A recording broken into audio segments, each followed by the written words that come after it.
Welcome to the Q&A live stream. I'm going to be answering questions. I'm Joshua Bardwell, and you're going to learn something today. Yeah, I have some questions queued up and ready to go.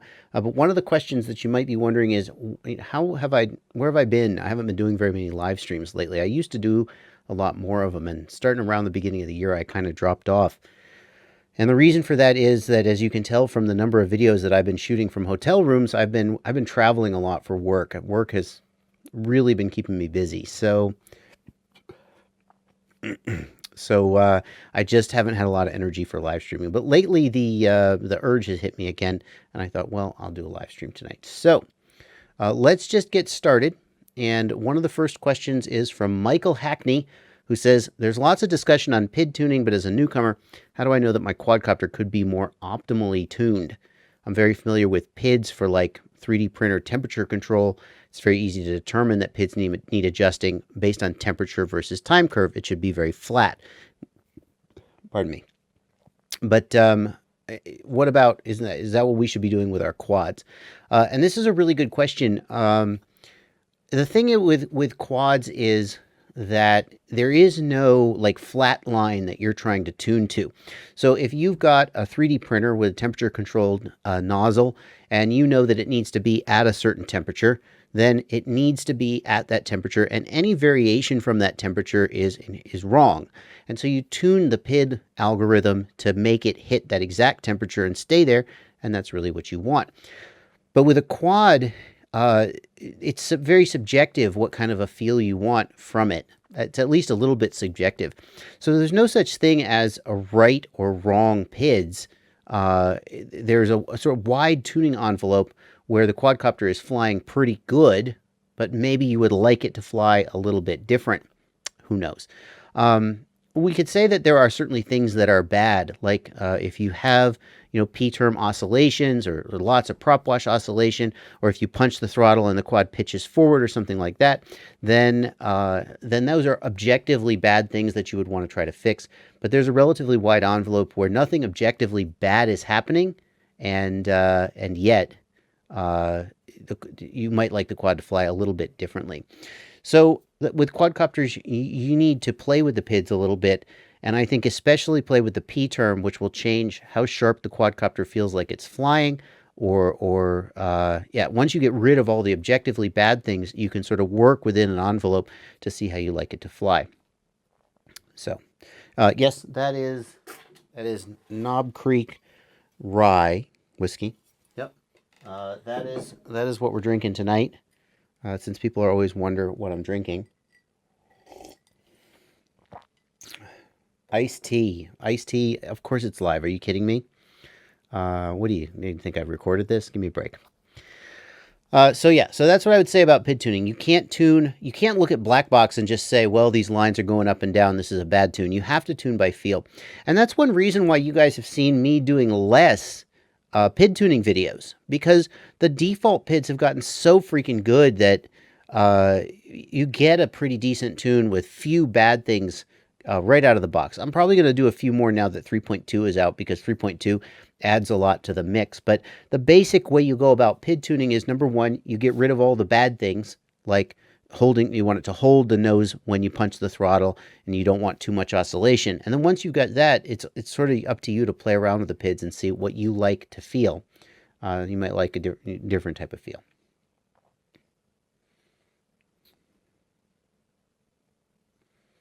What D-term set point do I usually run? Asks Neil Frazier. I usually like somewhere between, well, the default is 0.6 now.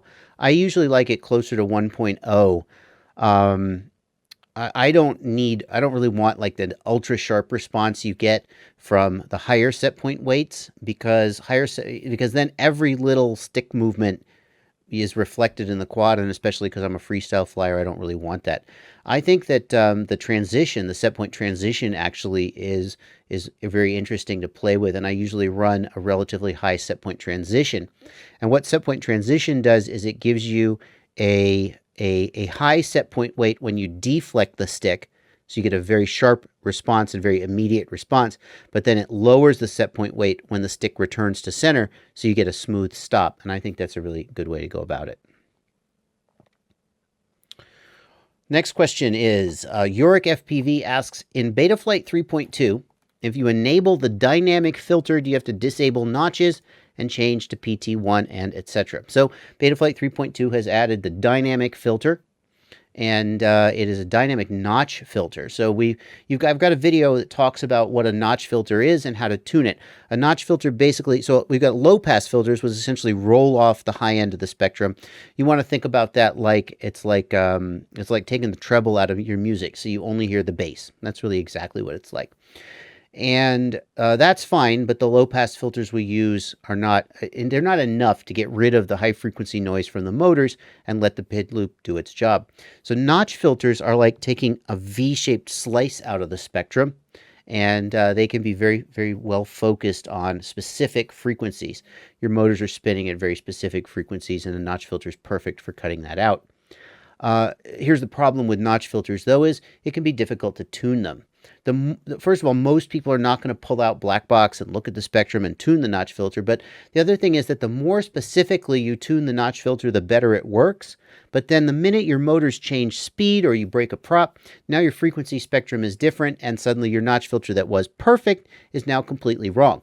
So if you tune the notch filter widely, it's right most of the time, but it's not very right. And if you tune the filter narrowly, it's perfectly right, but then the minute anything changes, now it's completely wrong. So the advantage of the dynamic notch filter is that it can adjust itself thousands of times a second in real time in response to your actual frequency spectrum to focus its width and center exactly where your noise is. And this is one reason why the race flight guys love to do the trick where they break all their props and then they keep flying. And the reason that you don't smoke motors on race flight, I believe, is because they're doing dynamic filtering. And that means that when the frequency of the motors changes because the props are all broken, the filter can adjust and compensate. And I hope that we'll see something similar to that now that Betaflight's got the dynamic filter. But the question that was actually asked is, if you enable the dynamic filter, do you have to disable notches and change the PT1, etc.? And the answer to that is yes. The dynamic filter is not full dynamic filtering. The only thing is that there is one notch filter that is dynamic. So everything else is still there. I still recommend that you leave the low pass filter turned on, and you still have to change to PT1 and disable the notches one at a time, the two gyro notches and the D-term notch. And then at the end, the goal is that you've got the low pass. I don't recommend you turn it off because I think you'll still need that filtering. But you've got a relatively mild low pass filter with a relatively high cutoff, and then you've got the notch filter going around and sort of sniping out the frequencies that need to be cut out. And I think that's what you're going for. Gorilla Drone, I see you in the chat. I almost wore one of your t-shirts today, but I thought it would be gratuitous. I still love those t-shirts. They're great t-shirts. Thank you for sending them to me.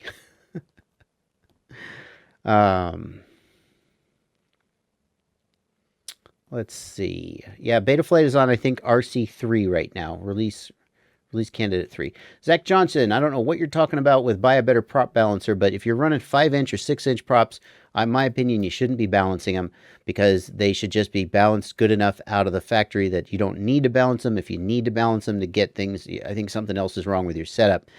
We break way too many props in the 6-inch and below range to ever spend all that time balancing them. That's my opinion about that. Let's see. Bo asks, why aren't supercapacitors more commonly used as batteries? I read and then did the math that a 200-gram supercapacitor can hold about 1,500 milliamp hours. Surely the benefits would outweigh the extra 10 grams or so. And the answer is, so a supercapacitor is, it's a capacitor, but it has a really high capacity, that doesn't tell you a lot. Supercapacitors are kind of like little batteries, or maybe it's actually more true to say a battery is like a really big capacitor. They store electrical charge, and the problem with capacitors is they don't store very much electrical charge. If you've ever unplugged your laptop power supply and the little LED that was on it stayed lit and then died out, that was the capacitors in the power supply, which has a lot of big capacitors. They were holding that energy, and it was slowly withdrawing them. If you've ever heard the warning that you shouldn't muck around inside an old CRT television because the capacitors can knock you on your ass. It's true, they can. They store they have huge ones and they store so much energy, they can. But capacitors aren't really good at batteries. A supercapacitor, and here I'm not an expert on supercapacitors, but they are essentially, they can be charged and discharged really fast and have very high capacities. So some people have suggested that they could be used instead of batteries. Well, the advantage of a supercapacitor instead of a battery is that they charge in seconds. You can charge a supercapacitor fully in 10 seconds or something. And they can be charged and discharged many, many times without any sort of wear effects. Like, as you know, LiPos and other batteries, you charge and discharge them, they wear out. So it seems like they're perfect, but the answer is that they're not. And this math that Bo has done, that a 200-gram supercapacitor can hold 1,500 milliamp hours, it's missing something. One of the things you got to understand when you talk about milliamp hours is that milliamp hours is a rate, it's energy, but it's not power. So milliamp hours are electrons moving, but the question is at what voltage. So if I say I moved 1 amp, well, 1 amp at 5 volts is different than 1 amp at 220 volts, right? You have more power in the higher voltage one than the other. So I'm going to guess that 1,500 milliamp hours that Bo is talking about is at something like 2 or 3 volts. When you talk about a battery or a capacitor, one of the things you can talk about is the specific energy. And the specific energy is a measure of watt-hours per kilogram. Okay, so that is the amount of, I think work is the right term, the amount of watt-hours I think are work that the battery can do. A supercapacitor, it's something like 0.5 to 15 watt-hours per kilogram. Whereas if we compare that to a LiPo battery, it's something like 100 to 265 watt-hours per kilogram. So essentially, supercapacitors store 10 to 100 times more energy than electrolytic capacitors, but only about 1/10 as much as batteries per each kilogram or gram of weight. And that's why we don't use them. Supercapacitors, they just don't have as much energy per gram as batteries. Milliamp hours is not a measure of energy or work that it can do.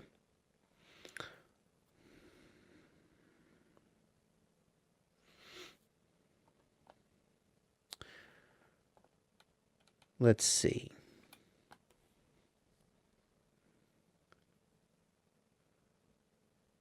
Kyle, I doubt I would fly that frame. Nothing personal, but I just can't possibly build and fly every frame that I get that people want to send me.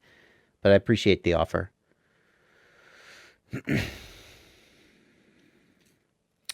Xylon FPV asks, have you heard anything about the new F7 flight controllers, and if so, what's different from F4 flight controllers? So Betaflight 3.2 fully supports F7 boards now, although there aren't very many F7 boards out there yet. In fact, I kind of feel like F4s have only really just hit their stride, and we're only just starting to see F3s start to become, oh, would you buy an F3 today? Maybe not. F7s, of course, 6 months from now, that'll be all we're flying, right? Maybe a year. I think the main advantage of F7s is that they have inversion on all of their UARTs. As a person who flies FreeSky, S-Bus telemetry, or SmartPort telemetry and S-Bus both require inversion on the UART, and as a result, with F4s that don't have an inversion on the UARTs, it's a hassle getting everything to work. The board designer has to make all these choices about what UARTs are going to be allowed to use for S-Port, and it's just a hassle. With F3s, you just put whatever you want, wherever you want it, and life is easy. And that will be the case again when F7s become the norm because they have inversion on all their UARTs. Of course, an F7 is also going to be a way, way faster processor, and that'll certainly be good. I'm sure the devs will find all kind of amazing, fancy things to do with all those processor cycles. But for now, we're barely touching the processor cycles on the F4. I will say, though, that Betaflight 3.2 is the first version of Betaflight to really put the F3 processor at a disadvantage.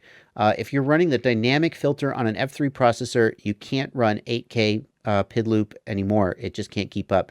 You have to run 8K gyro and 4K PID loop to get the CPU utilization down to something manageable.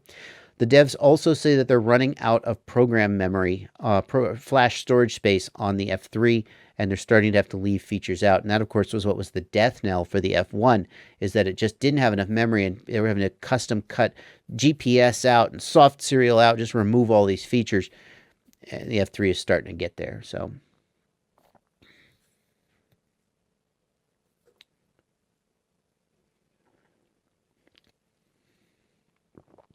what axis do you tune out prop wash on, Steven? I would say raise D-gain on both pitch and roll until the prop wash goes away, then back down on one of them. And if it comes back, bring it back up again and back down the other one. That'll help you figure out which axis the prop wash is happening on.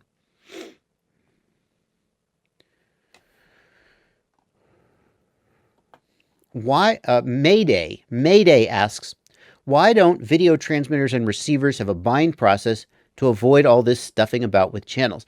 And I loved this question when I saw it, because this is such a noobish question, and I mean that in a complimentary way. This is the kind of question that many people would have not even thought to ask, but it really shows that Mayday is thinking about this and going, why do we have to do all this screwing around with channels? And so I mad respect for asking that question and coming up with that question in the first place. If you go back long enough in time, we had, remember frequency cards? You would get to the flight field, you would take your frequency card off, you would hang it on your antenna, and only you were on that frequency. And we're not talking about video here, we're talking about control. Your analog 72 megahertz AM transmitter would interfere in the same way that our video transmitters interfere today. Today we don't do that because we have a digital protocol called spread spectrum or frequency hopping. And what it means is that we can have many of these transmitters, our spectrums and our Tyrannuses and all those other things. All of these 2.4 gigahertz radios can be coexisting in the same location without interference. And it's because of a really awesome, cool technology called spread spectrum. Well, spread spectrum is a digital technology, and it doesn't work with analog transmitters, is the bottom line. So and that's why we can't just bind our video transmitter to our video receiver and avoid stuffing about with channels. These are analog transmitters, and as analog transmitters, they just transmit on a channel and they interfere with each other and so forth. One of the things I asked Ira Faberman, who is the founder of Clearview, when I did an interview with him, was why, if high def digital video is so freaking hard, fine, why doesn't somebody just make a standard def digital system? Forget 1080p, just give me 480 and give me digital though. And he said, no, there's still some inherent problems with digital that make it not great for what we're trying to do. I'm not going to go into that. There's some debate over, obviously he has a certain perspective based on where he's coming from and what's good for his company. Other people might argue the other way. That's not the point. The point is that as long as we're using analog transmitters, we have to do this stupid stuffing about with channels and no binding and interference and so forth. David Lendl asks, do you prefer S-Bus or I-Bus? Well, the question of whether, I-Bus doesn't need inversion, and that's great. That's nice. It didn't matter on F3 boards because F3 boards had inversion on all the UARTs. It only has mattered recently as F4 boards have gotten more popular, and it will not matter again when we go to F7. So technologically, I don't think either of those is superior. You could look at the frame spacing and the latency and things like that and try to argue which was better. But from the perspective of inversion, it's a hassle for the time being that those of us who use S-Bus have to deal with this nonsense. But I don't think I would jump ship. I mean, there's so many reasons to choose a technology other than just that little nuance of the protocol. I fly FreeSky because I think the Tyrannus is the best radio for me. It's just hands down the best. And also because the receivers that are available with FreeSky, there's really great receivers. In fact, FreeSky just announced a new receiver, a new micro receiver, similar to the XM Plus, but it's got telemetry and it's only $20. I posted about it on my Facebook page just a couple hours ago today. And so I think that's the ecosystem for me. I just am not a big fan of the FlySky radios. So even if iBus were a better protocol, I still wouldn't want to fly it. That's my personal opinion.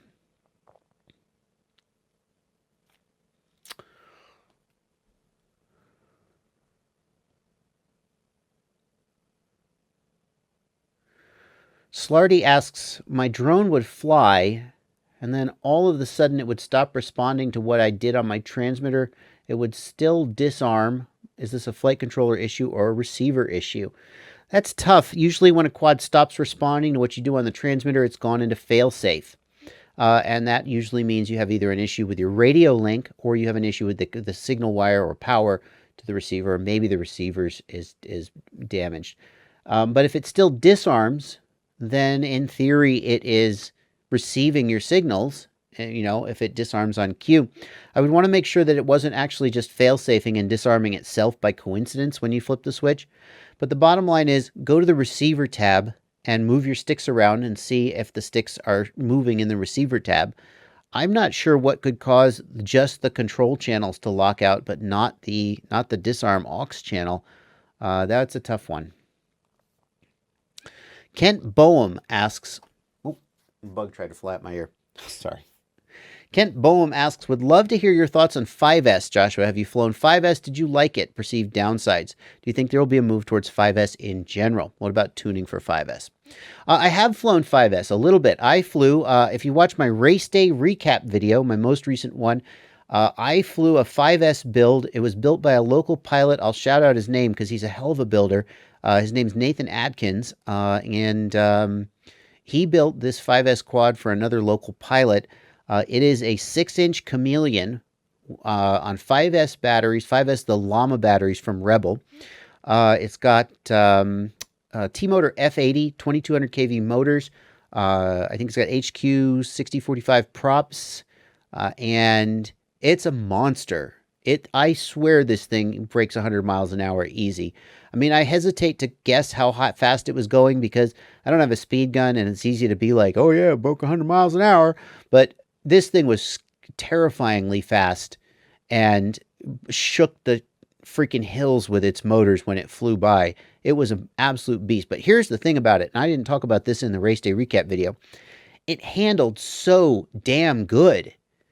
It was amazing. You don't think of 6-inch as being, number one, you don't think of it as having top end, but the 5S takes care of that. And then you don't think of it as being particularly nimble or responsive in the props. I expected to get some prop wash oscillation, for example, when I did sharp turns. But no, this thing turned on a freaking dime. I did a turn, and I expected the quad to kind of slide wide. And so I turned in sharp, and it just went zoop. And I sort of cut the corner short because it turned so sharp. This thing was amazing. So I've flown one 5S copter and it was amazing. But, and if you can't tell, I liked it. But perceived downsides, well, number one, it's more, all of the gear for 5S or 6S is more expensive. The batteries are more expensive. And the flight time was not great. So I don't think there's going to be a move toward 5S in general. I just built, I didn't build, but I just worked with Ready Made RC to release this parallel charge board, right? You guys have heard of this, right? Hang on.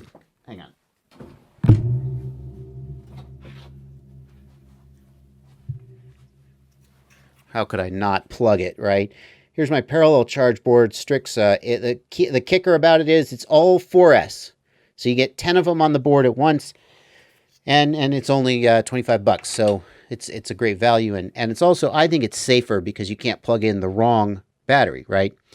So I said, well, hey, can we make a 5S version? Can we make a 6S version? And they said, yeah, we just don't sell as many 5S and 6S batteries as we do 4S batteries. And people were saying, dude, this should be 5S. Everybody's going to 5S. But at least from Ready Made RC's perspective, the sales numbers don't bear that out. So I don't think there's a big move toward 5S. I think people are still on 4S.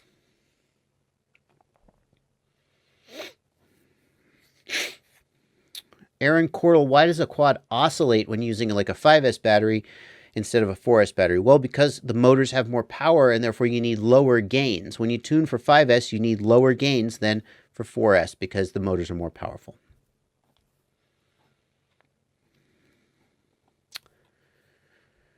Dash asks, have you seen the new silicone graphene batteries? I have seen the new silicone. I've seen one batch of silicone graphene batteries. I'm not going to name names because I don't want to say bad things about a particular vendor based on just one test. I don't want to damn them. But I wasn't impressed with them. They were high volts, and the whole point of the silicone graphene is that it's supposed to let the high volts not have the reliability and lifespan issues that we see them have. I can't speak to that, but I can say that the actual performance of this particular battery in terms of sag was just terrible. So I wasn't impressed by the few that I saw, but I don't know if the questions about longevity that's still, the jury's out as far as I'm concerned.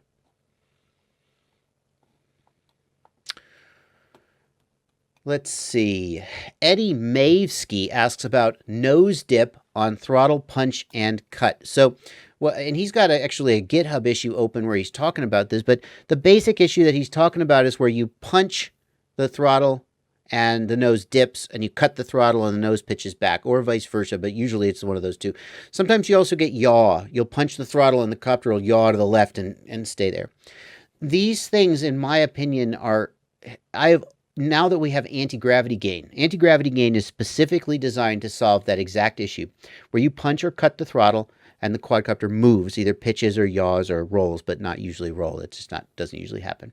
If you're having that problem, raise anti-gravity gain in, if you're using Betaflight 3.2, it's in the CLI. If you're using 3.17, you have to go to the command line to get at it. You need to raise that value. You need to also enable anti-gravity as a feature. I don't think it's enabled by default. I'm not 100% sure about that. But people come back to me and they say, well, I set anti-gravity gain to 3 and the problem's still happening. And I'm like, dude, it goes to 30. So if you set it to 3 and the problem's still happening, raise it. Right? That's exactly what it's there for. And that's what I would say. If you get it up to 10 or 12 or 15 and you're still having that problem, maybe something more serious is wrong. But if you get it to 3 or 5 and you're still having the problem, don't stop. Just keep going. So that's what I would say to that.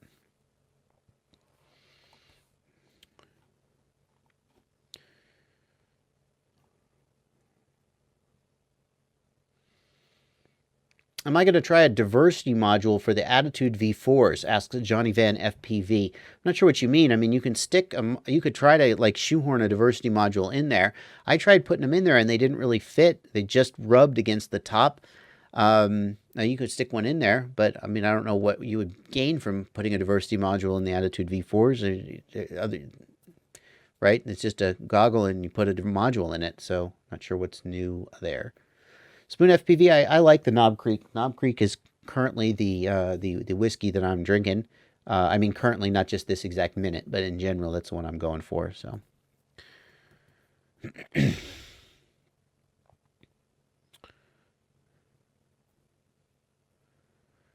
how do I keep my TBS video transmitter from overheating? Asks Yancey Smith. Well, I use pit mode, so I have it set to race mode in the Betaflight OSD. And that means when I power up, it is not transmitting at the full output power. And then when I get ready to fly, I use the Lewis script on my Tyrannus to take it out and put it on full power just before I go fly. Albert Kim, I think Betaflight 3.2 RC, what are we at, RC3 now? I would fly it on a daily driver. By the time the Betaflight guys say it's a release candidate, there's a very good chance that there are no major bugs in it. Nothing is for sure, but especially with 3.2, they took forever to get this thing to release candidate. With 3.17, there were like 12 release candidates, and at least one of them had a serious bug. But I feel pretty confident about 3.2. I would give it a go. Stephen Higgins, why is there no automatic PID tuning in Betaflight? Stephen, the answer to that is because Betaflight's default PIDs fly so freaking good that you don't need automatic PID tuning. Automatic PID tuning has never done a very good job. It's always done a mediocre job at best, and sometimes a terrible job depending on how the dice fall that day. I feel like Betaflight's approach has been to make the default PIDs work better on a wider range of quads so that you can just fly those if you don't want to tune. And if you do want to tune, you have a relatively safe envelope. You're not going to change one thing and suddenly everything falls apart. That's mostly true. Wes Crockett asks, I'm transferring my 200 millimeter pre-built into a 220 millimeter True X. What do I need to know? In general, my experience, as long as you're not trying to go from like a really roomy frame to a really tight frame, then you probably just take the equipment out and put it in and move everything around and solder, not solder it up, just bolt it all up and you should be good to go. I've done changes like that without even desoldering anything, just like skin it, and all the motors and ESCs are hanging. Then just put them on the new one, start with the motors and work your way around. The only thing I would say is that it's possible going from a 200 to a 220 that your wires aren't going to be long enough, depending on how tightly they were wired on the first one.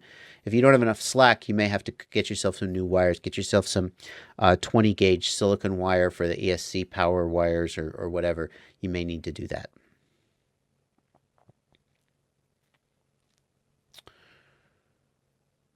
William Drullard asks, do you think the run cam split latency is too much?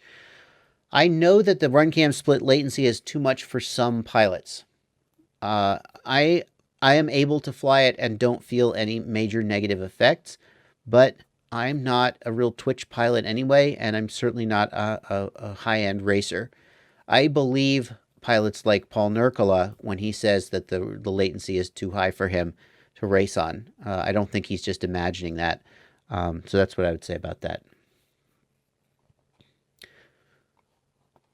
All Man of Steel asks a question that boils down to, how do I make the transition from line of sight to FPV? This is a problem that not many of us have because not many of us got real good at flying line of sight before we just switched to FPV and got on with our lives. What I would say is this. Anybody who is learning to fly FPV, the best thing you can do for yourself is get a simulator. And I'm happy to tell you that simulators have gotten so much better in the last year or so. I don't know if any of you remember this video. So mention in comment when if you remember this video. You remember my review of Liftoff? More than a year ago, I did a really critical review of Liftoff. It was a pre-release alpha. I was really hard on it. I was in a little bit of a silly mood. I got kind of crazy, and I didn't think it was very good. I've been flying Liftoff recently, and it's pretty good, right? No simulator is perfect, but I'm really enjoying some of the stuff they're doing with their tracks where you can race. Anyway, that's not the point. The point is that many of these simulators are pretty good. Liftoff is a paid one. There are some free ones that are also pretty good. And I would say if you're trying to learn to fly FPV, get a transmitter that has a USB port that'll plug into your computer, or get yourself one of those, I don't have it around here, but get yourself one of those little wireless dongles that you can bind like a receiver and plug into your computer and play on the simulator. It will transfer over. Those skills you'll be amazed at how like the real thing it is. It's not exactly like the real thing, but if you're good in the simulator, you'll be decent in real life. Drone Racer 101 and a few others also ask, what gauge wire do you use from your motors to your ESCs? This is a really interesting question that I've been pondering. I'm going to do some math, but I think we're going to find that motor gauge or wire gauge doesn't matter as much as we might think it does. This was sparked by a comment I made on my review of the Diatone GT200, where I criticized that they have 14 gauge battery wires. I said, I know that a lot of people use 14 gauge for the main discharge wires, but I would love to see 12 gauge. I'm sure there's a little bit of voltage drop. Well, somebody did some math on my Patreon Slack. I have a Slack channel that my patrons are invited to. You can comment to me on Facebook or you can comment there, but it's a little place for us to hang out.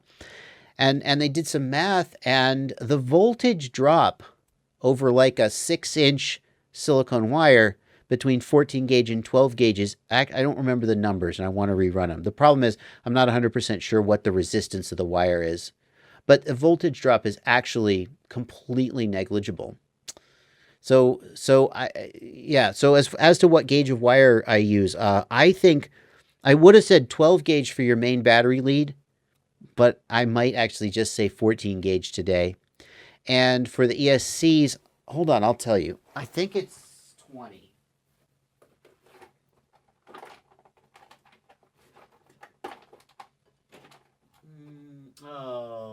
Did I?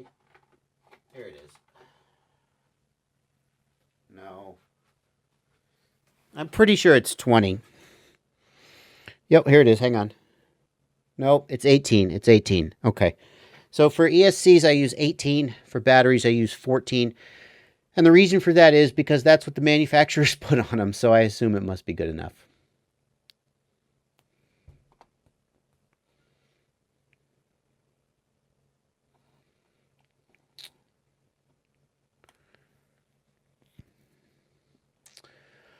All right, next question is Brian Case asks about mid-throttle oscillations. Mid-throttle oscillations are, so let's talk about mid-throttle. Slarty, you're gonna get shut down, Slarty. That's not cool. You're in timeout, Slarty.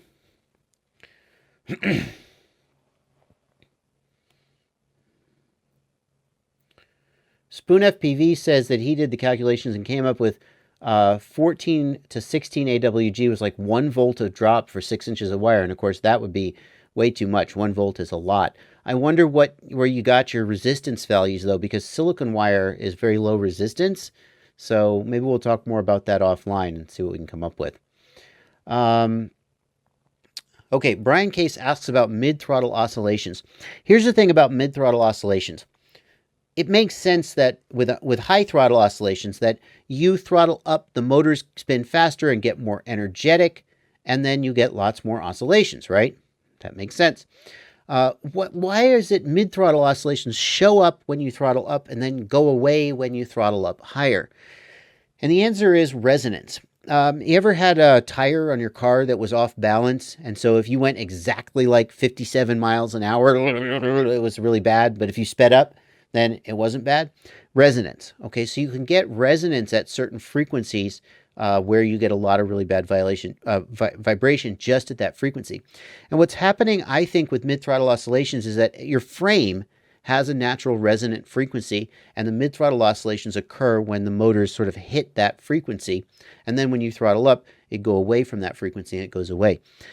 The way that this helps us solve the problem of mid-throttle oscillations is that you can't solve mid-throttle oscillations with tuning because it's not a tuning problem. You've just got this sudden dramatic increase in vibration. So you have to solve it. Well, you can switch frames or you could stiffen up your frame. Or sometimes when people get mid-throttle oscillations where they didn't before, it's because there's like a cracked plate on their frame and they didn't notice it, or a broken standoff.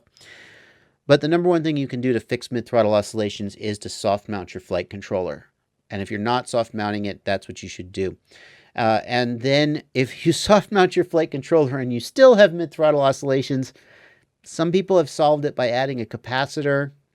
That's a tough one, but that's what I would say.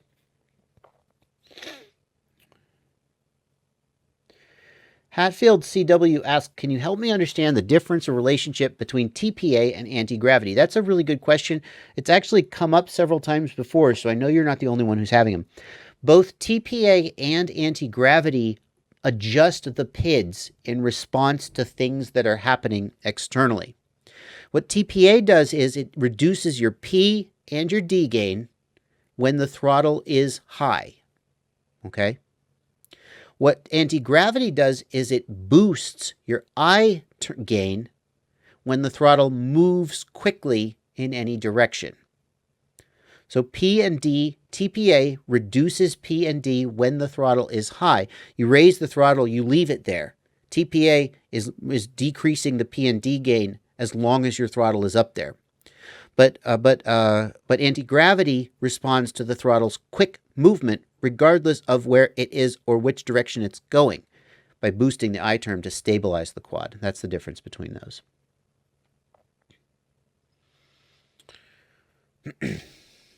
King of Quad asks, I have recently updated my Betaflight firmware to 317 and now I'm not able to disable filters anymore. I couldn't even change the D low pass type to PT1. I included this question because I've gotten several questions like this, especially with Betaflight. The 312 version of the configurator came out, and it was a little screwed up. Hang on one second. Sorry. People have been having issues with the configurator not working right. Anytime that you've got your configurator is like not saving options or showing bogus values, a lot of times that is a version mismatch between the configurator and whatever's on your copter. So you might need to reflash or upgrade the firmware on your copter, or you could uninstall and reinstall the configurator. But that kind of thing should, if you're hitting save and the options aren't saving, something isn't matching up somewhere between the configurator and Betaflight.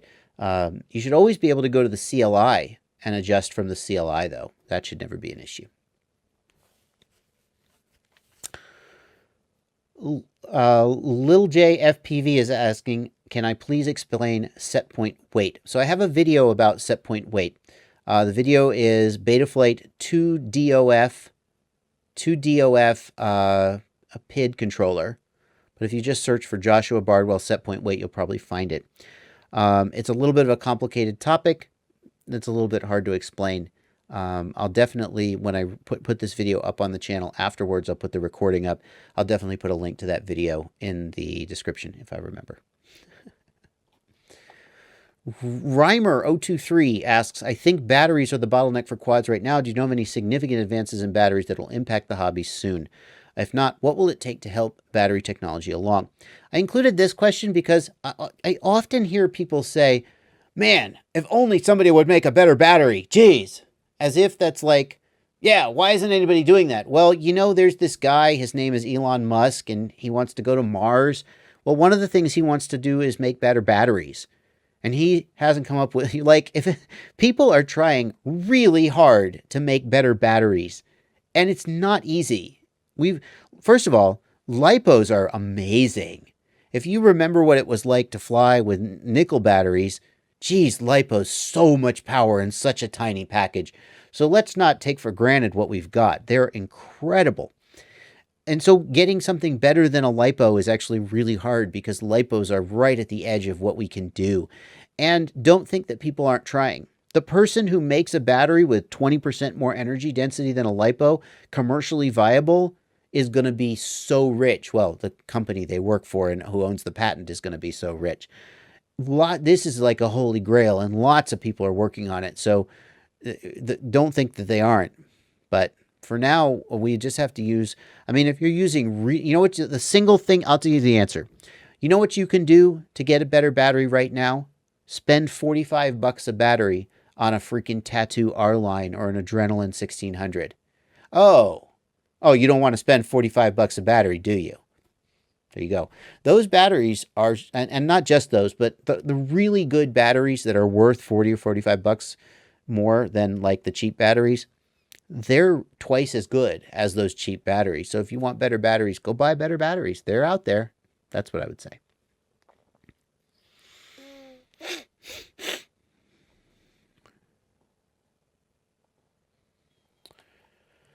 Flywing and Mamilier 1536, and several other people ask various questions about getting clear video, getting rid of video noise. Here's one of them.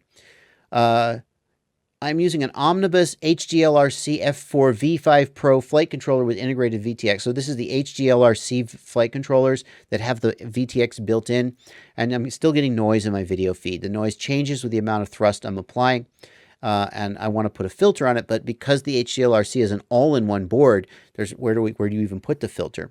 Here's what I would say. If you have noise in your video, or if you're getting desyncs as you raise the D term, those are both signs of excess vibration, excess noise in your gyro. And the single best fix I've found so far for noise, and this is fixed, I'm not kidding, I'm not exaggerating when I tell you, everyone I've told this to who has had noise problems, who has done it, has fixed the noise problems. And what you got to do is get a 330 microfarad capacitor. I recommend 25 volts for a 4S copter. You might think you could use 16 volts, but that's too close to the edge. So I would say 330 microfarad, 25 volt electrolytic capacitor, and install one of them on each of your 4 ESCs. And that completely cleans up on the power line, not the signal line. It completely cleans up the noise in every quad I've seen. Now, that's not an option for everybody, especially if you're using a 4-in-1 ESC. I don't know what to tell you about that, but if that's an option for you, that's what I would say to do. General tips for clear video. I gave some of those tips in my video about wiring flight control or wiring video transmitters up. The other thing that I always do is I always put the grounds in the same place for the camera and the video transmitter. I literally solder them in exactly the same place. This doesn't fix everybody's issue who's having problems, but I have had situations where they were soldered. One was soldered on this side of the board, one was soldered on that side of the board, and then when I put them together, noise issues went away. So Gavlar FPV is there a way of stopping the XT60 from popping out in the crash, a clip of some sort? They do make XT60s with clips on them, but if your XT60 is loose and popping out, what you need to do is get a small Phillips head screwdriver and stick it down inside the pin of the XT60 on your copter to spread the prongs out just a little bit, and then it'll be tight. That's the problem. If your XT60 is too tight, then you need to get like a needle nose plier and squeeze those prongs together just a little bit. That's how you can adjust the tightness of your XT60. It has nothing to do with the plastic.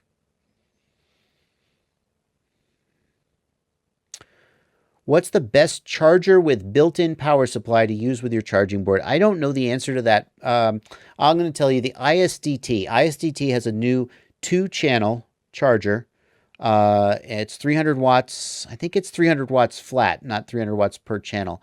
And it's like $170. I guess I would recommend that one. I haven't personally used it, but ISDT, in my experience, makes pretty solid gear, and I guess that's the one I would recommend. But honestly, just get yourself, you can get a 350 watt, 12 volt power supply off of Amazon if you're in a place where Amazon delivers, or Banggood, for like 20, 25 bucks, and you're going to be way ahead. But if you want one that's integrated, go ahead. That's what I would do. That's what I would suggest.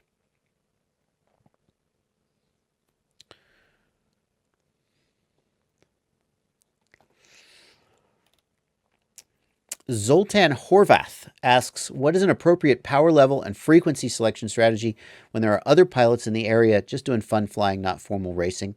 My guideline is that you want a minimum of 40 megahertz separation between the pilots. 60 megahertz is better. In my experience, if you have 60 megahertz of separation between the pilots, then it almost doesn't matter. Like one guy could be at 600 milliwatts and you'd be okay. But that only works with 3 or fewer pilots. You're going to run, maybe you could do 4. I'm not sure about that if everybody's on exactly the right channel. So if you have more than 3 pilots you want to get up, you're going to need to do some channel coordination. You're going to need to have somebody with a channel sheet, and you're going to need to tell people you need to get on this channel, you need to get on that channel. And that gets to be a real problem. This is one reason why I'm such a big proponent of smart audio. Because, yes, everyone says, oh, I can push the button. It's just as fast. It's no problem. But I got to tell you, before smart audio, nobody wanted to change their freaking channel. So people would show up and they'd be like, oh, I'm on 5946. Yeah. And then they would just go fly. And you'd be like, no, that's not the channel we're using. And they'd be like, oh, really? Do I have to change channels? Oh, and whine. And now that we have smart audio, nobody cares. Just, yeah, okay. Well, the people who have smart audio don't care. So you can argue all you want that the button is just as fast, but the fact is, psychologically, people don't like to do it with the button. I don't know why. So you're going to need, if you want more than 4 pilots in the air, you're going to need to start doing some frequency coordination. The other advice I would give, and this is my personal pedestal that I will get up on, is never power up near other pilots, ever, ever. This is so hard because you got a bunch of noobs or a bunch of people who aren't used to flying in like a race environment, and they're all just doing their thing, and they'll sit right next to you and plug their battery in and knock you. And they're like, I'm not even on your channel, man. It doesn't matter. Never plug in next to other pilots. What I like to do is designate a power up and landing zone, like some cones in a big 10-foot circle on the ground, and say, this is the only place you are allowed to power up, period. And that is where you must land, so that nobody is ever powered up near the flight line. And then if they do power up, you get a great big hammer. You smash their... No, I'm not going there. I'm not going there.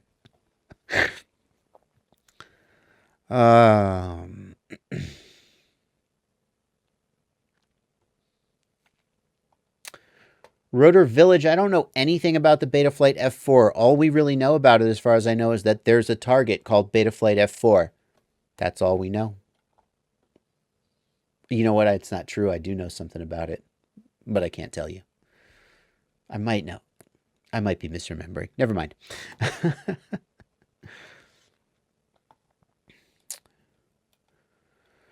Is flight controller, Martin Stitz asks, is flight controller soft mounting something more or different than a low pass filter done in hardware? Is it more effective?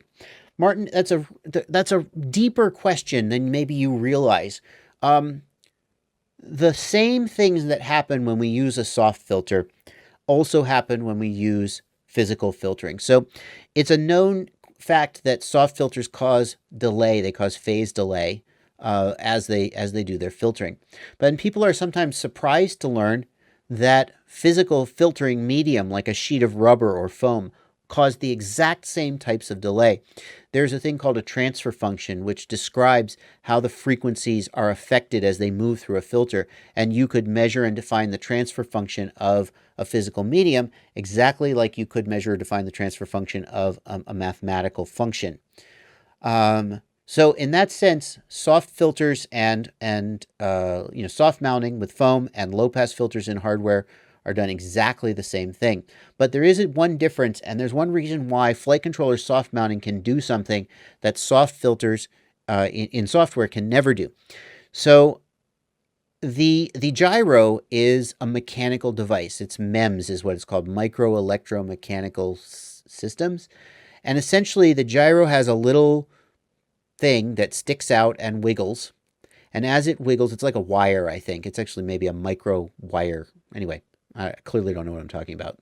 But as it wiggles and moves, it changes the capacitance through a circuit, and that is what is used to measure the gyro.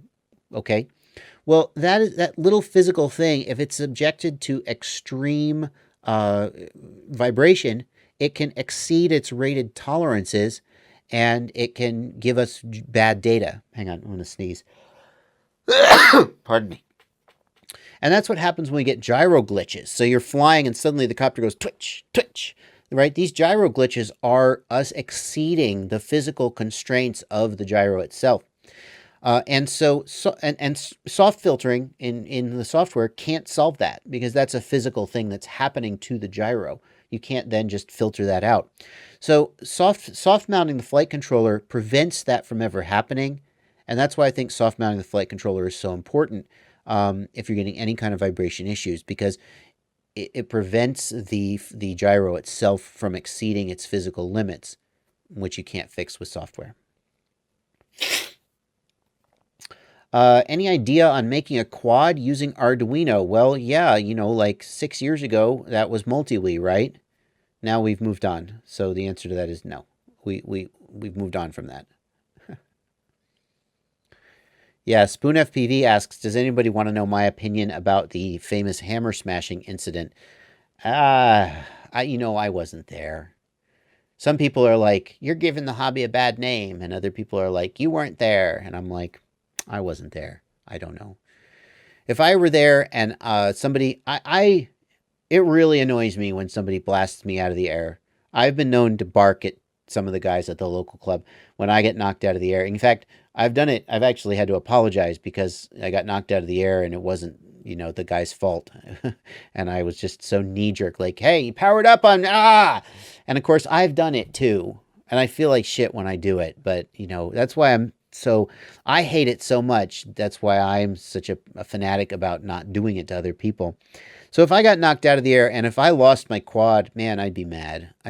But would I smash the other guy's quad? I don't know. I would. I don't think I would. I don't know. I wasn't there.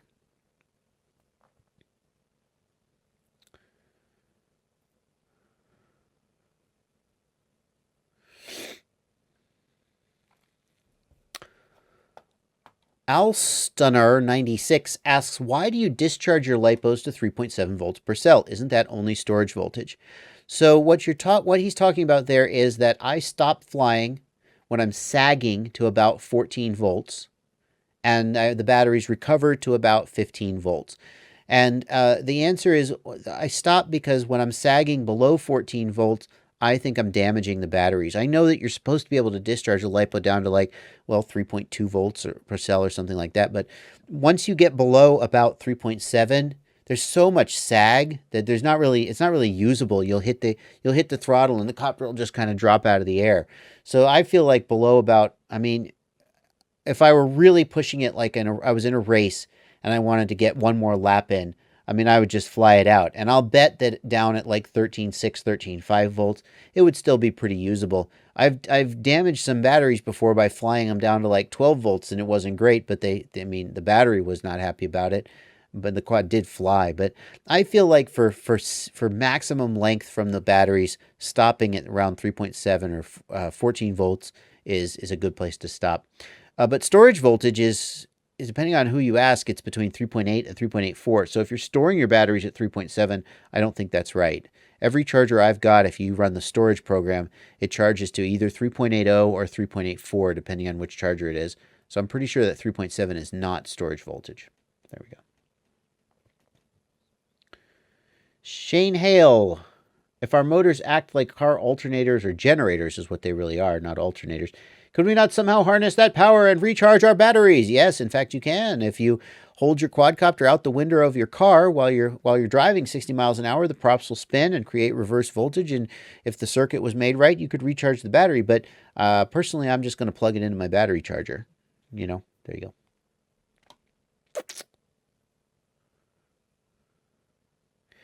go. Neil Fraser, that's a great question. In the WLAN world, in the Wi-Fi world, there are antennas that do both 2.4 and 5 gigahertz, but we don't have those in quads. Why not? And the answer is that those antennas that are tuned to both 2.4 and 5 gigahertz they're not actually very good at either 2.4 or 5 gig, but they get the job done. The antennas we're using are much more finely tuned, and so they just don't support those multiple frequencies. Crazy Quad Brothers P3 wants to know my thoughts on Pagoda antennas versus others. I think Pagodas are the best designed antenna on the market right now in terms of RF performance. Somewhere Trappy just got a headache and doesn't know why. I think they're spectacularly designed antennas, and Martin Barrett is a genius. However, I do not fly a Pagoda on most of my quads because they're also really fragile. And yes, I'm even talking about the ones that are designed with cases and stuff. I feel like the Triumph and the Axie are more durable and more livable antennas, and I'll give up a little bit of RF performance for a more durable antenna any day. However, I do have a Pagoda on my goggles.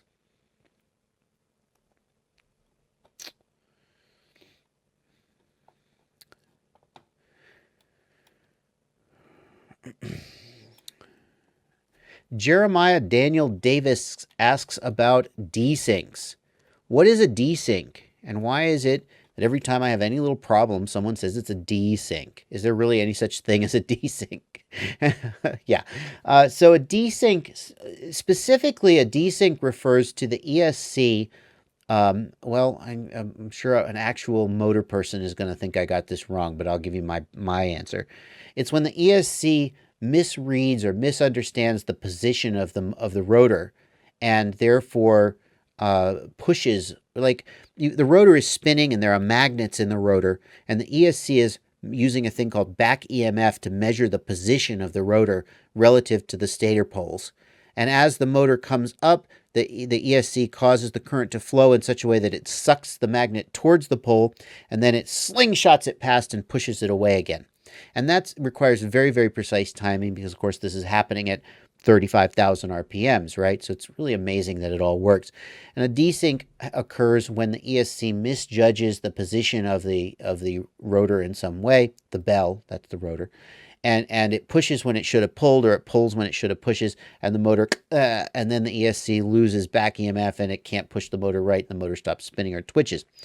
Now that's a desync, and in order to know that a desync had happened, it seems to me like you would really need to be like looking at an oscilloscope trace or something.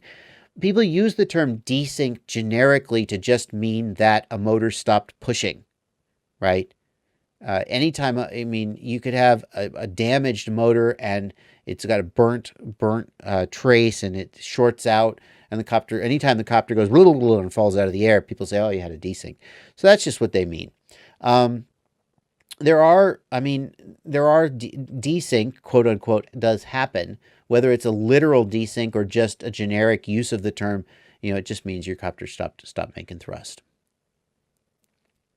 So what should you do then if you have a quote-unquote desync? Basically, anytime your quad is flying and then it falls out of the air, there's two. This is some. I think that I'm thinking about making a video about this, but I'll give it to you guys now. Number one, the question is, did it happen when you were just flying along, gentle as the wind, and then suddenly it tumbles? Or did it happen at the end of a flip or roll? Flips or rolls are the hardest time for the motors to work because they have to go from moving very slow to very fast in a very, very short amount of time. And if anything is not right, that's where it's going to show up. So the first thing I tell people to do when the quadcopter falls out at the end of a flip or roll is to raise min throttle or raise digital idle percent if you're using D-shot. And you may not want it that high. You may have digital idle percent at 4.5%. And you think that's high enough and you don't want your motors idling any higher. But just raise it and see if that fixes your problem, and then you'll at least know what your problem was. The issue is that if the motor is idling very slow and it idles too slow, at the end of that move, the moving air rushing past it can cause it to stop, and then the ESC can't get it started again reliably, and you tumble.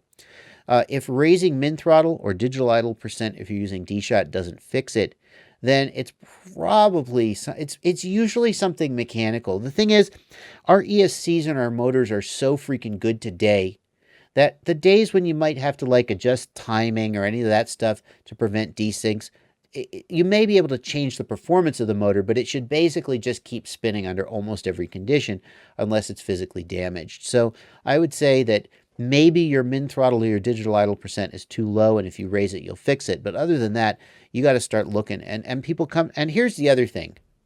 I'll rant a minute. That rant's too strong a word. People come to me and they say, yeah, my copter's falling. It always falls to the front left. What should I do? And I'm like, well, have you tried this? Have you tried that? Have you tried this? And they say, funny thing is, I ran it into a concrete pole yesterday, and now the bell is oval shaped. But it flies fine. And I'm like, it doesn't fly fine, or you wouldn't be talking to me right now. It flies fine, except when it falls out of the sky, and you broke it. So just replace it. Replace the thing that's broke. Right? I know some people need to save money everywhere they can, but with a copter falling out of the sky like this, it's probably broke. You just need to replace it. So then the other thing is, if you're just flying along and suddenly the copter tumbles out of the air, well, here's the thing about that. It may be a failsafe. What I find is that with a failsafe, the controls will lock out for about a second. And you may not notice that if you're just flying straight. The controls will lock out, and then the copter will usually gently fall. And sometimes it falls straight, or sometimes it falls a little, but it doesn't go, right? So it won't tumble. That's a failsafe. But if because all the motors shut down at the same time when you get a failsafe. But if the copter's flying and suddenly it goes, then that means a motor stopped working. And if that happens when you're just flying straight, then something is really broke, because that's not a stressful time for the motor.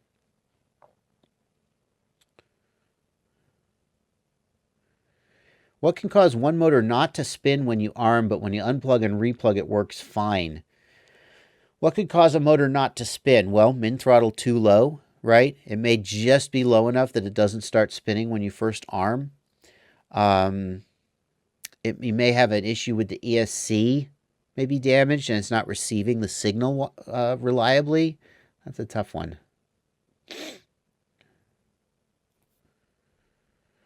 Where's the battery lead on my Chameleon? I can answer that if I can find my Chameleon. I'm not claiming this is the best way to do it. This is probably not the best way to do it. But the problem is I wanted the battery. Yeah. I didn't want to use the PDB that came with the Chameleon because I have a 4-in-1 ESC on this build. So I didn't want to just put the XT60 on the side like the Armatan wants you to. So this is how I've ended up running it. You can see I've got it pulled out the front here, right? And for everybody who's thinking about, oh, should I use 14 gauge or 16 gauge wires? Look how much freaking wire I've got here. If I were to shorten that to, 2 centimeters or 1 centimeter, then probably I would make up the difference between 14 and 12 gauge wire in a heartbeat. But that's how I've run mine.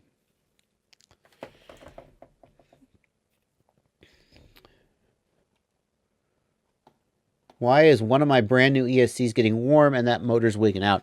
Most likely War Cosm X. Most likely that is a screw. The screw is too long and it's touching the windings. The motor screw is touching the windings.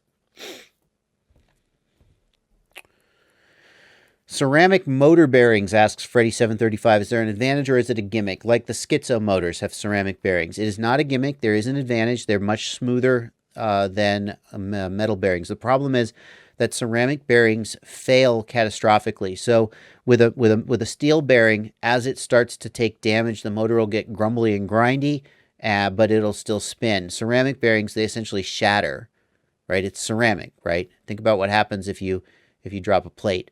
And so they'll just shatter and the motor will simply go from working to not working in one fell swoop. That's the problem with ceramic bearings. What's my opinion on the current crop of BL Heli 32 ESCs? Well, I'm very excited. I'm going to be making a video, a BL Heli 32 video soonish. The problem is I got to get a set of BL Heli 32 ESCs on a build. I think the next build I'm going to do is the Carrera frame, the Carrera Talon. I'm probably going to put BL Heli 32 ESCs on that. The features are very exciting. Features like D-Shot commands, which give us turtle mode, or 3D on a switch, the ability to make the ESCs beep on command. All these things are very, very nice. I'm always a little bit hesitant about first-gen ESCs, though, because it always seems like there's at least one ESC in the first gen of new ones that has some catastrophic problem. So I'm always a little bit wary. But as far as performance goes, I don't know. BL Heli SESCs were pretty freaking good. I wonder if we're going to see much better performance. I have heard of people being able to make some tweaks to things like the PWM frequency and the timing to help deal with hot motors. People who were getting hot motors, and then they adjusted the timing, and it was able to help clear that up. So those being able to tweak those things certainly is nice. I don't have strong opinions about BL Heli 32 ESCs yet, though. I think they're still a little early to call those. Show and Tell Pro, any opinion on the TVS diode thing? No updates since my debunk video. The only thing I have to say about TVS diodes is that, so you can go watch my video about TVS diodes. I think it's called Capacitors Not Dead Yet, or something like that. And people were suggesting putting a TVS diode. It's a kind of diode that prevents back current or current spikes from getting through to the equipment. And the problem, one problem with them, as I detail in the video, is that it protects against spikes, but it doesn't clear up noise in general. A capacitor protects against both lows and highs, whereas a diode protects only against highs, not lows, so you're still going to get noise. But the other thing I argue with the TVS diode, and this wasn't in the video, is that if you look at the data sheet for TVS diodes, when they fail, if they fail open, or no, they fail short, which means that if you put a TVS diode between, VBAT positive and VBAT negative, and then it fails, you've just shorted your LiPo. And the standard practice in the industry is to use a fuse of some kind so that if that happens, the circuit is protected. But of course, people weren't doing that when they were putting them on their capacitors. That being said, it's my understanding that some commercial ESCs come with a TVS diode pre-installed. Have they installed a fuse? I don't know. But I'm not putting them on my copters. No.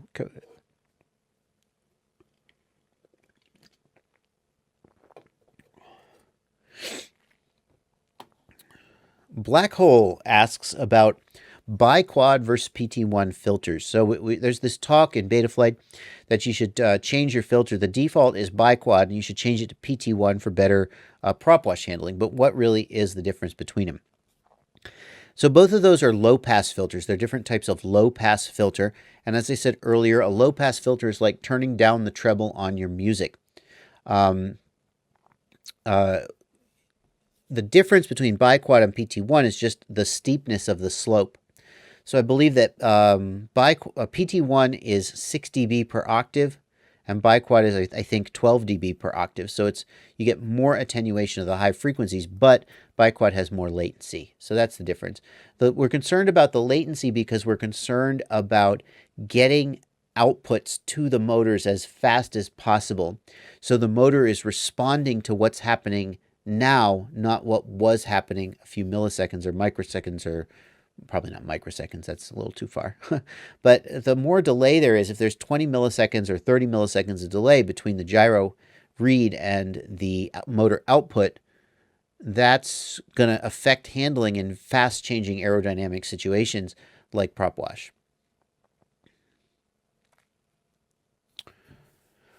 Any recommendations? Harmonic Flux asks, any recommendations for a small starter quad for learning FPV with goggles? It's not the same flying on a sim. I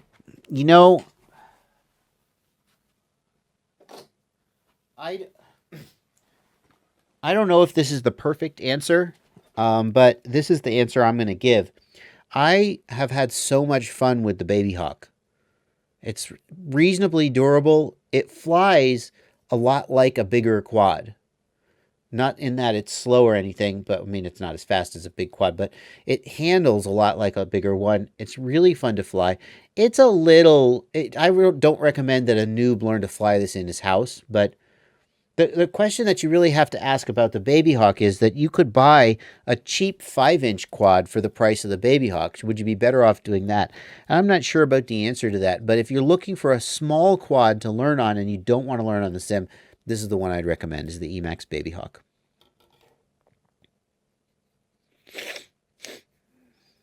Tate Witten, there is no chance that I would wear skinny jeans. None. So there you go. Quad 55555 would ask, would you rather multi-shot or one-shot 125? Give me a break. Multi-shot is higher performance, faster, better, period. Why would you want one-shot instead? There's no question about that.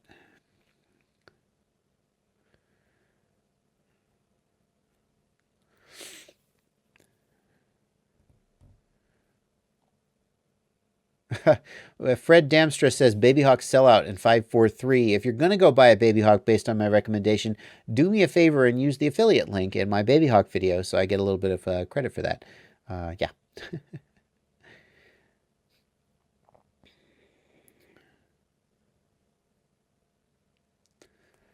Richard T asks where to check continuity on a drone. So I've got a video about checking continuity with a multimeter, but Richard wants to know where should you check it. And the reason you check continuity is because if there's a short, if you've accidentally shorted positive to negative, then when you plug the battery in, very bad things will happen. Some sparks will probably come out, maybe some smoke, and if you short the battery long enough, some fire will come out, and none of that is good. So you want to check for continuity. I always use a smoke stopper. This is the first thing you should build when you get into the hobby, is a smoke stopper. If you don't know how to build it or you don't know what it is, go Google search how to build a smoke stopper. I'm not kidding. Before you take your soldering iron to your very first ESC or motor, build one of these, okay? It'll save your butt. But checking continuity is the other thing you can do. I always check for continuity on the battery leads, so the positive and negative pins of the XT60. And then the other place you can check for continuity is between each of your powered rails and ground. So if you've got a 5-volt regulator, go to the 5-volt pads and check for continuity between the 5-volt pads and ground. Check for continuity between the 12-volt pads and ground. In theory, you could check for continuity between the 12-volt and the 5-volt pads, which you also don't want, but that seems unlikely to happen. But that's where I would check continuity. Any practical benefits, asks Dylan Bish, to buying an F7 over an F4 right now? Well, as I said, F7 has invertible UARTs, which is a plus, but other than that, no, we're not really using the processing power at this time. Spoon FPV, we're working on that, but we thought that Spoon FPV asks about UAV Futures video, where he's watching Bruce watching my video about affiliates. Yeah, we're gonna do something with that, but I think that having just us in it is not enough. So we're trying to get a few more YouTube celebrities to get in on that roundup. We'll see how that goes.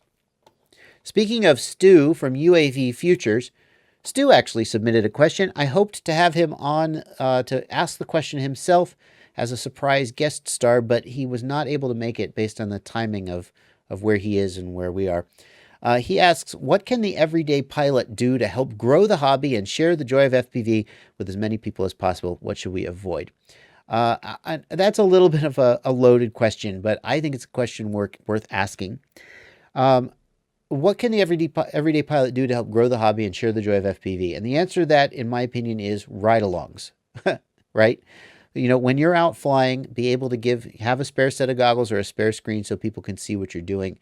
And, we attract a lot of attention. Our quads make a lot of noise. We attract a lot of attention. And the great thing is that the vast majority of people are very positive about it. I mean, you could argue that the people who think it's dumb and hate it just don't come around, but everybody I meet at least is very positive about it, and we want to keep those positive impressions and grow them. I'm going to tell a story. I was on a business trip in a pizza restaurant eating dinner, and they had ESPN on, which I don't usually watch ESPN. I'm not that into sports, and DRL came on, and it really it was an emotional moment for me to see the sport, this niche sport that I'm in, on freaking television in a freaking pizza joint in just the middle of nowhere special. And I realized that DRL is probably doing more to create a positive impression of our hobby than just about anybody now. For every idiot who flies a camera drone by an airport and creates a negative impression, people watching DRL going, "Whoa, holy crap, that's really cool." So I'm a big fan of what they're doing. Stuff to avoid. Yeah, well, I mean, that's kind of, those of us who are avoiding the things to avoid probably already know what they are.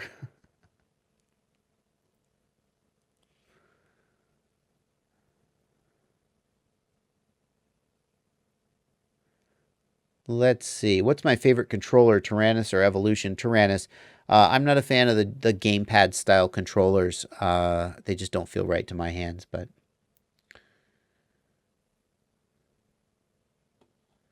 let's see what else we've got. D-Shot 600 versus D-Shot 1200, I saw somebody ask.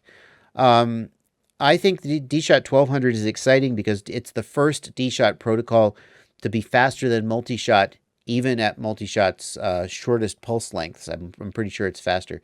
So D-Shot 1200 is the first D-Shot to be just categorically faster than multi-shot and lower latency, and I think that's a good thing.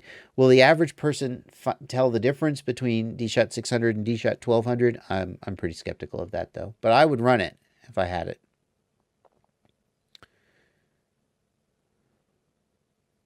Let's see.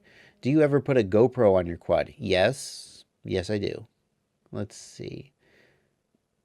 What's the easiest way to change the camera settings on the 1179 for a newbie without ripping your hair out? I don't know the answer to that. Wouldn't a 2306, Quadbro asks, wouldn't a 2306 theoretically draw less amps than a 2206? That depends entirely on the design of the motor. There's no way to generalize that. It depends on the magnets, the design of the windings, etc. All the 2306 gives you is the dimensions of the stator. That's it. There are so many other factors that go into the motor, the strength of the magnets and the windings being the biggest ones, that you can't generalize that.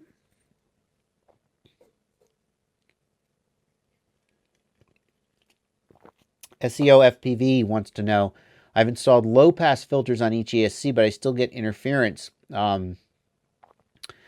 I'm not sure what to suggest about that then. You can try running the FPV camera and video transmitter off a regulator. You could try running them off a 12-volt regulator, for example, instead of VBAT. I just don't know what the answer to that is because I haven't had that problem. And when I have had that problem, it's always fixed with putting capacitors on the ESCs. So if you've got so much noise that even capacitors on the ESCs isn't fixing it, it's got to be something really fundamental, like it may just be your camera or your video transmitter needs to be replaced, or maybe something drastic to shake up your wiring. But I just don't have a sort of a clear answer there to clear it out. Will I review the Hyperlight 2307 2522 kV? Maybe. I was talking to somebody about that motor, and I'm just so skeptical that a 2307 is not just such a big motor. It just seems like, what's the point? But the people who fly that motor say that it's surprisingly efficient, and I may have gotten a bad impression of these big motors from the 2306 2700 kV, which is just impractically hungry for power. So I may run across that motor, but I'm not reaching out to seek it out. Chris Wayman asks if I'm an AMA member. Yes, I am an AMA member. I joined the AMA before I went to Flight Fest because you have to be an AMA member to fly at Flight Fest. I was not an AMA member before that, though.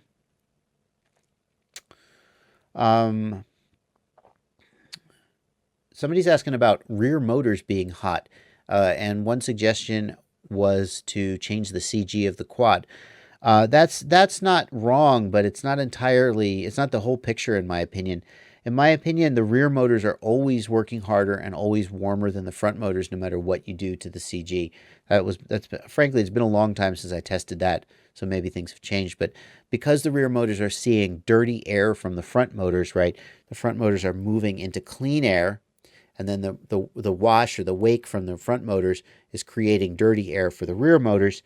Because of that, the rear motors always work harder and are always warmer, and CG doesn't dominate that. When do you think digital video like the Connex will be inexpensive and replace analog VTXs? Well, you should look up my interview with Ira Faberman from Clearview. In short, his answer is never. I don't know. I don't design these technologies, but he thinks never. Philip Carter, same question. How long until we see digital VTX as the default at races to prevent interference? I would love to see it. I can't wait. Apparently, that's not an easy thing to do. I would love to see that. I got another question. Oh, I almost overlooked it. This question came from an anonymous person. He says, I was worried about interference issues when I first heard it. This goes back to the Muncie, the Rotor-Ride event in Muncie. They've got so many FPV pilots in the air. He says, I was worried about interference issues when I first heard about it.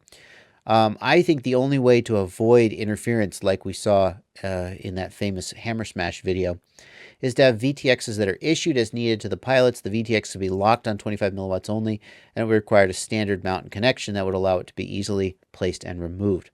And it's funny you say this. I wonder how many races this person has been to, because this is something that races have been dealing with in various ways, and they've essentially solved it by, as he says, standardizing on a VTX. And I have to give credit to the Immersion RC Tramp, which was really tailor-made for this.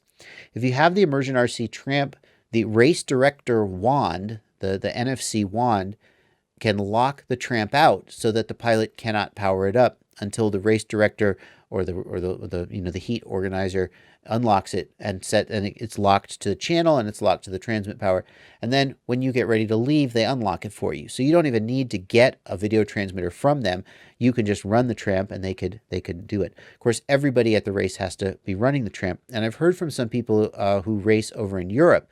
I haven't seen this so much in the US, but in Europe, they tell me that it's common to see races that are exclusively, you have to be running a Tramp so that these things can be done. This is something that even with, like I think the Tramp and the Unify are very similar in a lot of ways. They have very similar feature sets. And with smart audio or Tramp telemetry, they're just as easy for the pilot to manage. But one of the things the Unify does not bring to the table is the ability for a race director to lock it out in that way. Now, Unify has the Unify race transmitter, which only goes up to 200 milliwatts. And certainly a race organizer could say you're only allowed to be using the Unify race. Maybe some have done that. But the nice thing about the Tramp from the pilot's perspective is that he can fly, at 600 milliwatts when he's at home if he wants to. And when he gets to the event, he can get locked down. He doesn't need to change any of his hardware. He's flying on the exact same hardware he practiced on. And that certainly is nice.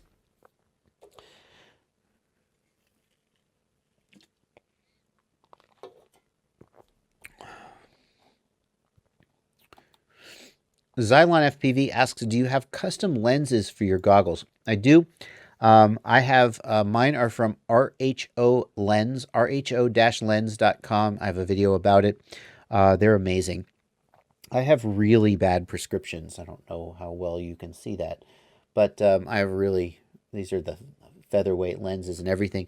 I have a -6 to -675 diopter for those who would know about diopters, and I have astigmatism as well. The standard diopters just didn't work very well for me. They did okay, but these RHO lenses were amazing. If you have a bad prescription or you have a weird prescription, like astigmatism or something like that, I highly recommend. They're going to just change how you fly. Contacts work okay, but I can't wear contacts. My eyes just don't really deal well with contacts. Contacts certainly, that's tough. Are they cheaper? I don't know. I mean, the nice thing about contacts is that you put the goggles on, you fly, you take the goggles off. You know, you don't have to put your glasses back on.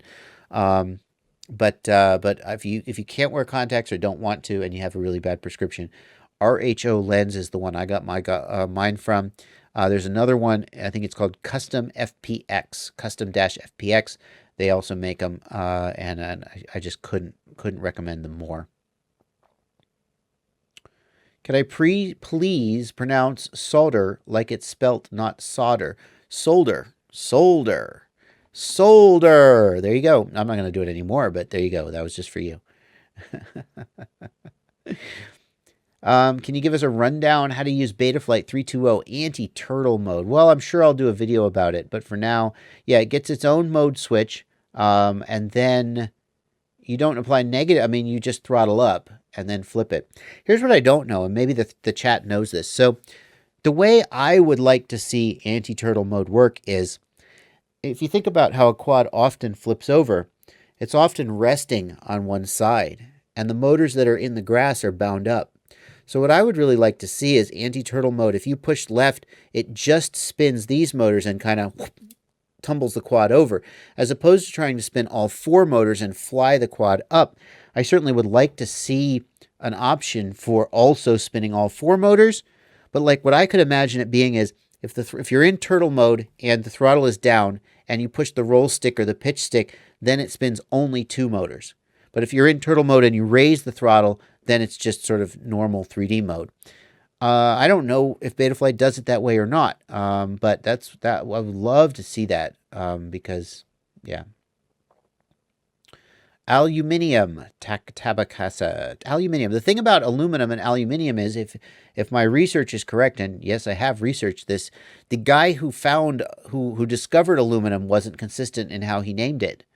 So neither aluminum nor aluminium is correct. In fact, I think he named it aluminum first, but then he changed it to aluminium to try to be more consistent with the other elements. So I'm not sure that you guys have it right, but there you go. Yeah, Dan Kuzma says on KISS it'll only spin two motors. That's what I had heard too, and I think that's a nice way to do it. I mean, I'm always a fan of giving people the option. So if you want the option to raise throttle and fly upside down, maybe that's the right thing for you. But I want the option to also just spin two motors and flip it over. And it feels like in a lot of situations, that's going to be the right thing. So I don't know what Betaflight does. I haven't tested it yet. Are those 2306s at the bottom of the live stream? Yeah, here's something, hour and a half into the live stream. For those of you who have stuck around, yes, these are 2306s. These are the 2700 kV versions. I've said enough about those. I won't say more. This is also, you're going to see this frame coming up in a video, and you're going to say, well, what frame is that? And the answer is that this frame is not commercially available yet, but I think it's awesome, and I want it to be commercially available. So I'm shopping this around to various vendors who, I want somebody who's going to do a good job with it. So I don't just want to give it to, Chinese, we cut them 101. But I'm hoping to find somebody who can take this design and license it from the guy who, I didn't design it, the guy who designed it. So I'm going to do a build video about this soon, and you'll get a closer look at it. But I want to start a little bit of hype about this. If you think it's a good frame, of course, I'm excited about it. I think it's really, really nice. But yeah, there's going to be a build video coming up in just a few days, and hopefully you'll be able to buy this soon. If it turns out, if everything falls together. Is it worth updating my quad to the newest version of Betaflight, or should I stay on 3.1? Well, here's what I would say. If you had one quad and it was on Betaflight 3.1 and it was flying great, I would leave it. I hate not having at least one really good flying quad. If you have three quads, yeah, take one of them, put it on 3. I don't think that 3.2 is unsafe to fly now that we're in the release candidates. You never know, but I think it's probably pretty safe to fly. Thanks, Spoon. I appreciate that. It's a clone, and it's an original design. William asks, have I ever completely totaled one of my quads? Yeah, in fact, I don't know if any of you remember the video where I was flying with the guys from San Antonio. I was racing with them in a parking lot, and I hit a metal sign in a parking lot. I hit the metal post, and I completely tore the front end off my QAVR. I mean, I guess the parts were still usable, but the frame was completely totaled. Yeah, IVGIN FPV says it needs more FPV camera protection. That's the one thing about it that I agree with. I really prefer the camera to be tucked away. And I've talked about that with the frame designer, and the problem, as you can see, is we can't really tuck the camera back anymore because it'll get in the way of the flight control stack. And I concede this point. Many, many racers prefer to fly this way and don't mind. And so I concede this point, but it wouldn't be my preference. But yeah, the rest of the frame is I really just dig. It's tight enough that it's got nice centralized mass, but it's also roomy enough that it's not ridiculously hard to build, and it's so stiff. I mean, now I'll just pretend to flex it. It's so stiff though. The arms have unidirectional carbon on the inside, so it's super stiff, but they're 5mm arms to help add some strength. Overall weight is low. The boxed-in sides make it really stiff. The camera design is not my favorite, but I can't think of any way to fix it that wouldn't break something else, so I concede that point to the designer. Yep, that's a pagoda on the quad. It is.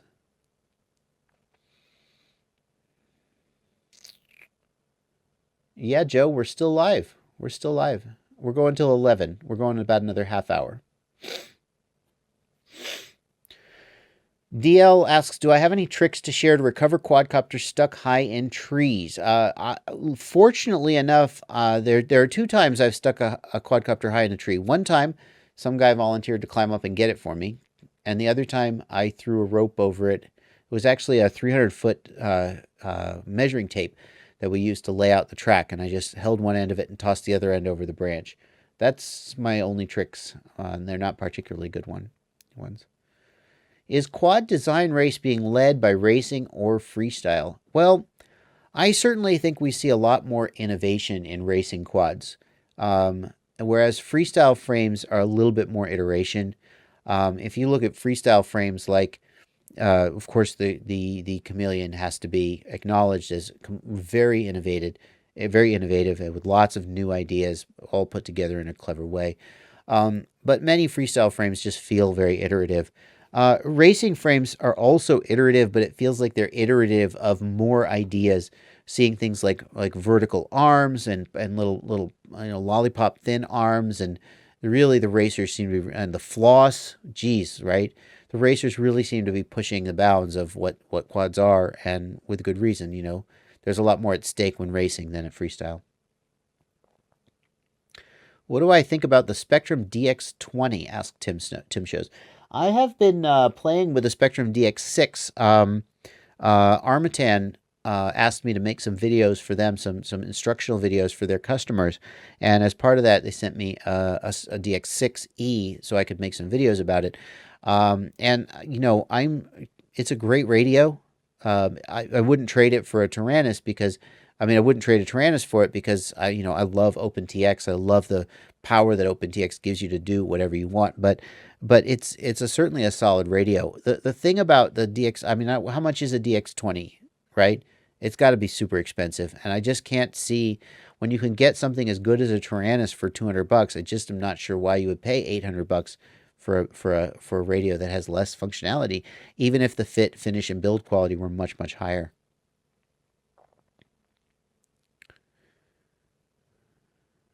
I may be getting a little bit sick. It's possible I'm getting a little bit sick. I'm not sure.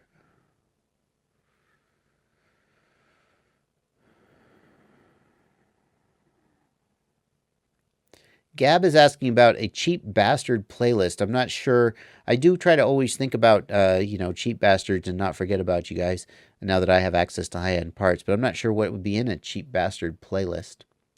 Hatfield CW asks, is the Korea Rhea Talon as exciting as the internet makes it sound? Well, I don't know yet. I'm going to find out.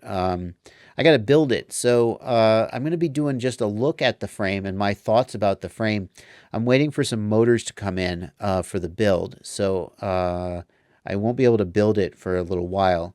But we're going to look at it. I feel a little bit guilty about doing that. I want to do a video where we look at the frame, but without being able to fly it, I feel like the opinion is a little bit, I mean, the vertical arms and all that stuff, you really don't know until you fly it. But we can certainly look and see how strong it is, how stiff it is, how it's designed, and compare it.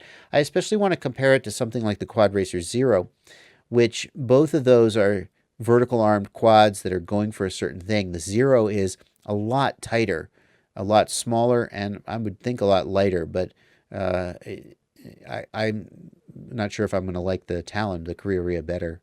We'll see. How much time do I put into FPV daily? Well, if you mean flying my quad, not very freaking much. I wish I could fly more, especially when I'm traveling for work. I just don't get that much time to fly. In fact, I've been on the road for the last 2 weeks, and I haven't flown in literally 2 weeks, which is, I'm hoping to get rain today, so I'm hoping to get some flight time tomorrow. If you mean working on the channel, as much, literally all of my spare time goes into working on the channel. I'm working on some projects right now to try and, I'm not sure how to put it, but I'm working on some projects right now that other than just making videos. So if you've noticed that my video production is slightly slower than it was, yeah, that's because I'm spending all the rest of my time working on a few other things that I hope will be big. But yeah, I spend a lot of time working on the channel.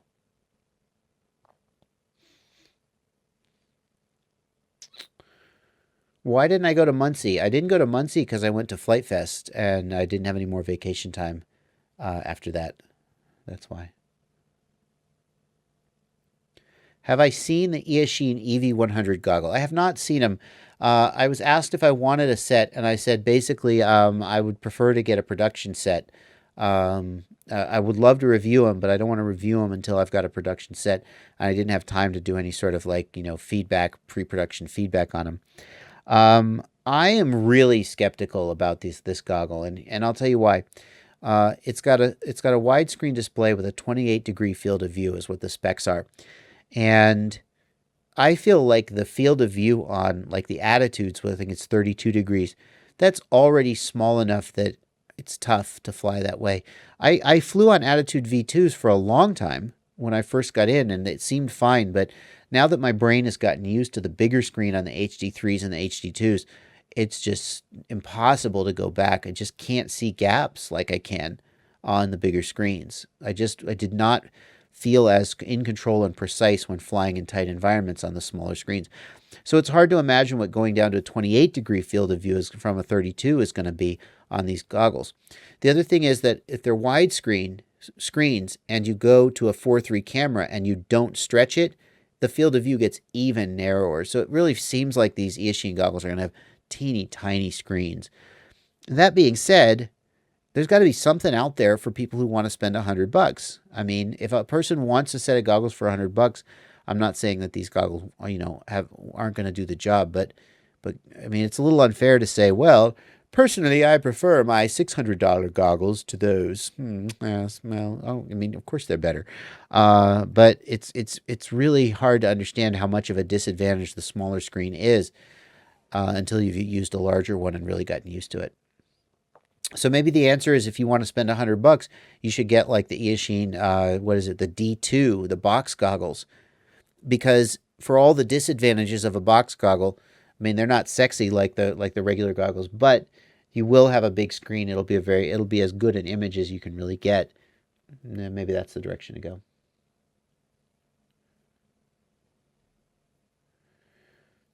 Yeah, Mark, I don't use a box style goggle at all. My HD2s are my favorites right now. I prefer the larger screen on the HD2s to the slightly smaller screen on the HD3s. So that's my favorite goggle. Someone whose opinion I trust said that he feels like the HD2s are better for freestyle, but the HD3s are better for racing. He feels like the HD3s do a better job of letting you see, the whole picture at once. So that's one way to put it. Joe Smith asks, is there any method to turn your VTX on and off via switch on your Tyrannus when using Lua scripts? The answer to that is no, Joe, but For example, the Furious FPV Passado video transmitter has the ability to use an aux channel on your transmitter to turn it on and off. So that's something you might look into. And I would guess that the same is true for all of the Furious FPV video transmitters, including the new Stealth video transmitter that's coming out soon. Well, maybe, I don't know about that. That may not be true. The Passado is connected via SPI, and so it has, full access to the flight controller. The Stealth is going to be connected with tramp telemetry, and I'm not sure it can read your aux channels that way. But the ability to switch on and off, I know that the Passado has it, for example. I'm not sure about any others. Mitch L. asks, have I tried the Race flight controller? What are my thoughts? No comment. I have a review of Race Flight 1 and the Revolt and a build around it. It's on my channel, and you can get my thoughts there. Yeah. FPV Prince, do I like freestyle or racing more? I like freestyle more. I like racing when I do it, but personally, I find the sort of expression of freestyle and pushing myself to learn new tricks and explore the environment in new ways, that's what I really like to do, more than just sort of grinding out laps for tenths of a second. Can you race pro with different milliwatt video systems? Well, pro level races, I'm not sure I understand, but on pro level races, pretty much everybody's locked at 25 milliwatts to minimize interference and get the maximum number of racers in the air at the same time. Yet, would an aux channel like the Furious FPV design, like the Passado, be able to perform all of the functionality that TBS implemented in smart audio? Yeah, I mean, it can change. It doesn't have a Lewis script, but it can change transmit power and do all that stuff. It's just doing it via it's doing it via the SPI interface instead of the smart audio interface. It's just wired digitally to the flight controller. The main disadvantage of the Passado for me, and I think this is true of all of Furious's OSDs, is that they're MWOSD based. They're not Betaflight OSD. And if you look at Betaflight OSD in 3.2, it's just leapt ahead in what it's got. So Betaflight OSD is really where I want to be, and the MWOSD based OSDs just don't do it for me. Edward's son asks, have you tried the Tyrannus QX7? The ergonomics is definitely better than the X9D. I personally disagree.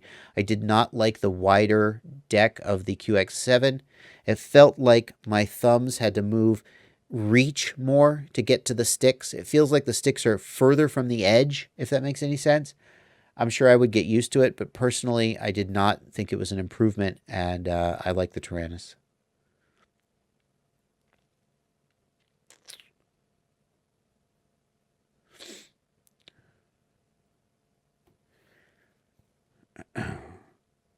Is the Eachine Wizard a waste of money?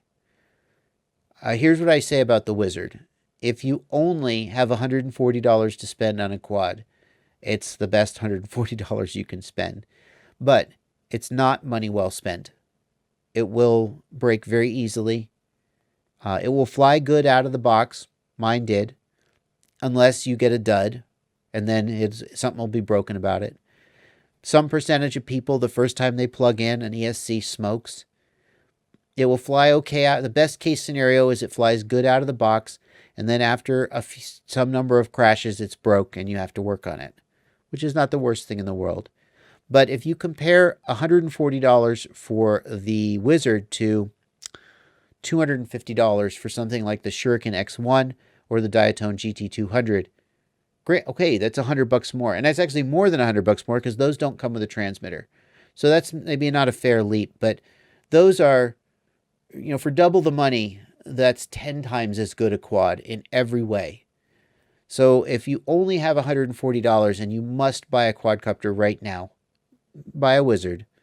But if you can wait a month and get a $250 quad or $300 quad, you're going to be way better off.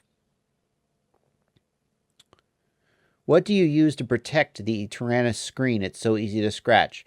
Well, I'll tell you the answer to that.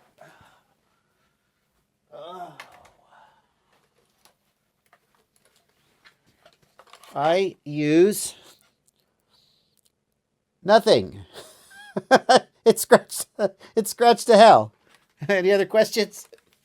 I'll tell you, I'll tell you a question you didn't ask. What is the best transmitter strap on the market? It is this transmitter strap from Newbie Drone. And the reason it's great is this. That's why it's great. You can put your transmitter down without taking that thing off your neck.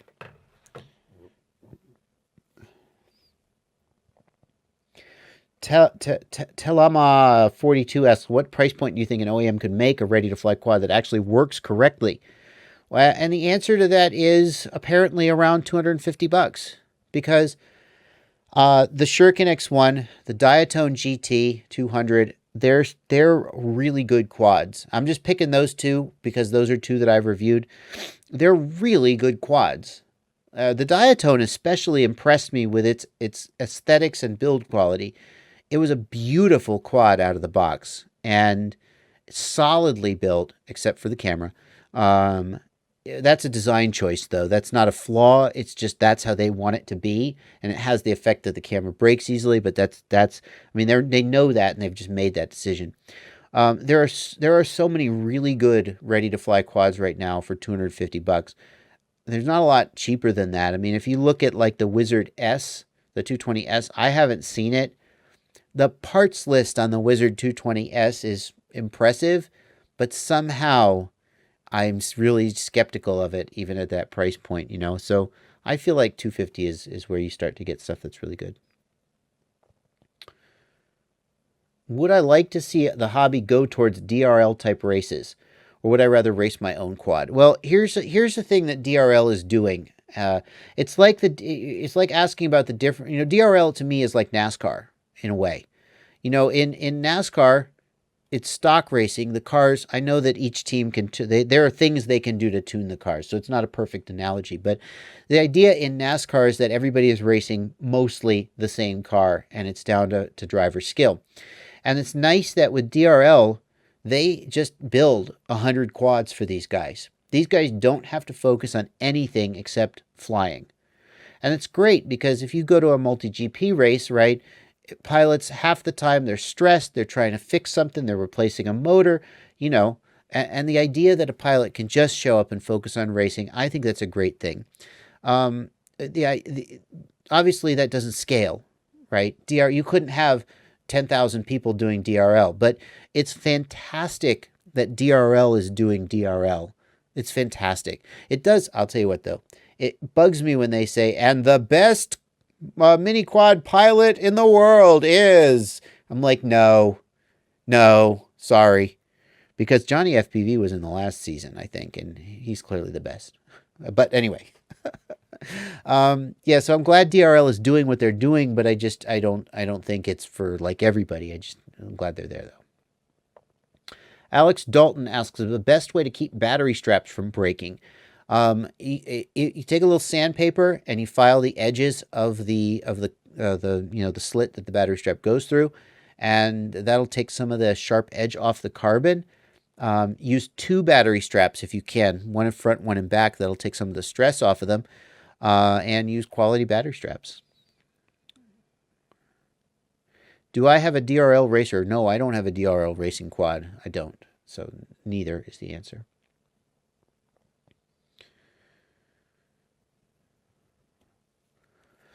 Yoel Adams asks, can Boris work on a dynamic D-gain tuner? I'm pretty sure that Betaflight had dynamic D-gain at one point. I know it had dynamic P-gain, and that idea was abandoned. So I don't know about that, but will underpropping increase flight length, and what are the negatives other than handling and response? Well, that's tough. The prop has to be matched properly to the motor. So if you underprop, imagine an extreme example. Imagine putting like a 3-inch prop on a 2207 2200 kV motor. It's not going to spin fast enough to make enough thrust. If you're going to have a 3-inch prop, you need to spin it fast to make thrust. And even then, it's only going to make so much thrust. Likewise, if you take a 2207 motor and you put like an 8-inch prop on it, it's gonna have too high kV, and it's not going to be able to generate enough torque to spin the prop up. So the prop has to be matched correctly to the motor is the answer. But in general, propping up and using a lower KV, I think, increases efficiency and increases flight time, but it decreases other metrics that may not be what you're going for.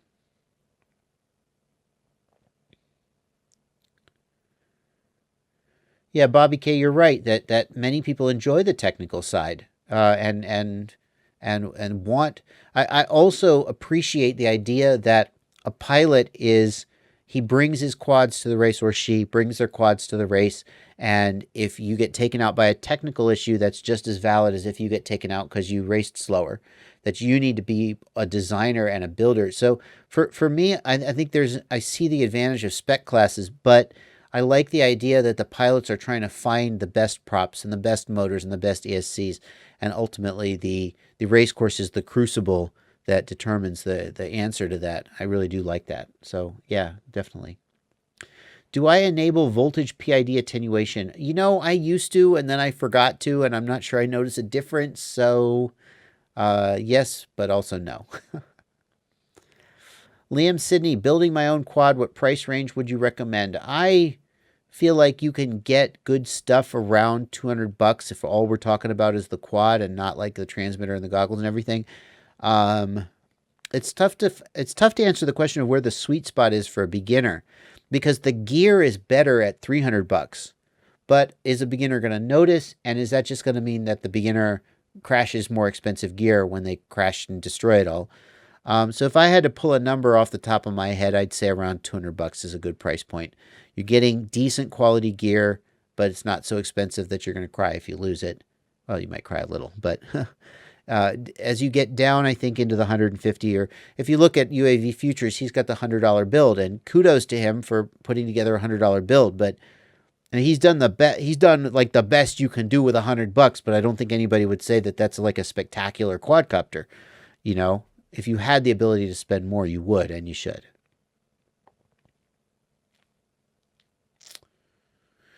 To tell you the truth, I don't file any of my frames because I'm lazy, and I don't feel like I have a huge issue with battery straps breaking, so I don't know what I'm doing differently, but maybe it's your battery straps.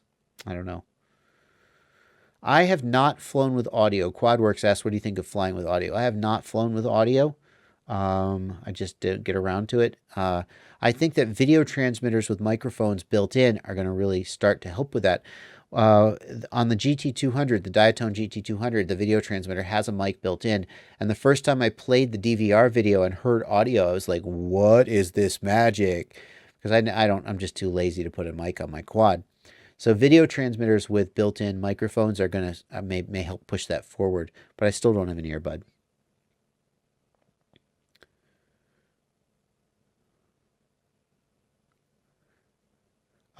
Timothy Blaine, I do not use 12 volt or 5 volt filtered power for my VTX and camera because I get good results with a Unify HV and a run cam running on VBAT.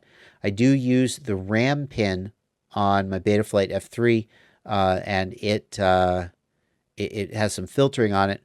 I get good results with that. And my personal philosophy is that if I get good results off of VBAT, then why stress the regulator? Why rely on a regulator that may get overtaxed and sag?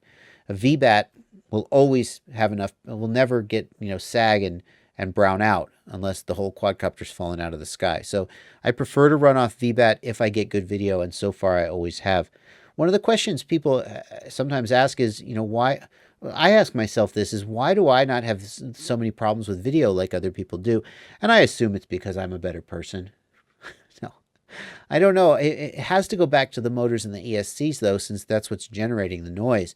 I mean, if we're all using the same camera and the same video transmitter, then why is one guy having terrible noise and one guy not? Maybe it's the wiring, but I think it may go back to the motors and the ESCs, and I may just be using less noise producing motors and ESCs. Maybe that's it. I have tried the Runcam Eagle 2, Jeff. I have a video about it, and you should search my channel for it. You'll find it. What's my favorite drone that you can buy? Valen Thorpe. That's an interesting question. My favorite drone that I can buy. I seldom am looking at a drone and going, ooh, I want to get that one. I am more looking at a pile of parts that I have been sitting on for 6 weeks, 8 weeks with vendors wondering when the review is going to come out and going, what can I make with this? And do I have time to build it tonight?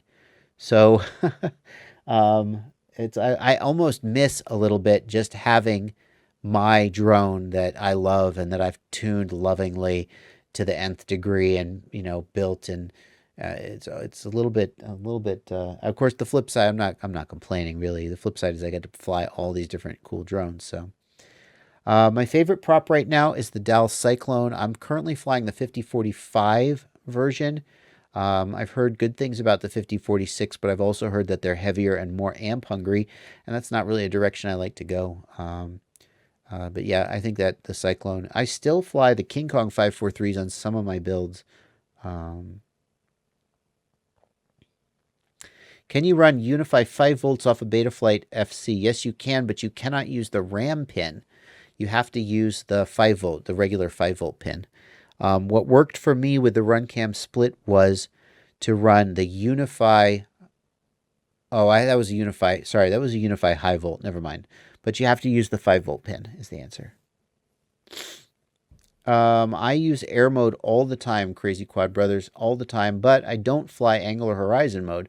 I would say, though, you should run it all the time, even when in angular horizon mode, unless there's some interaction there that I just don't know about.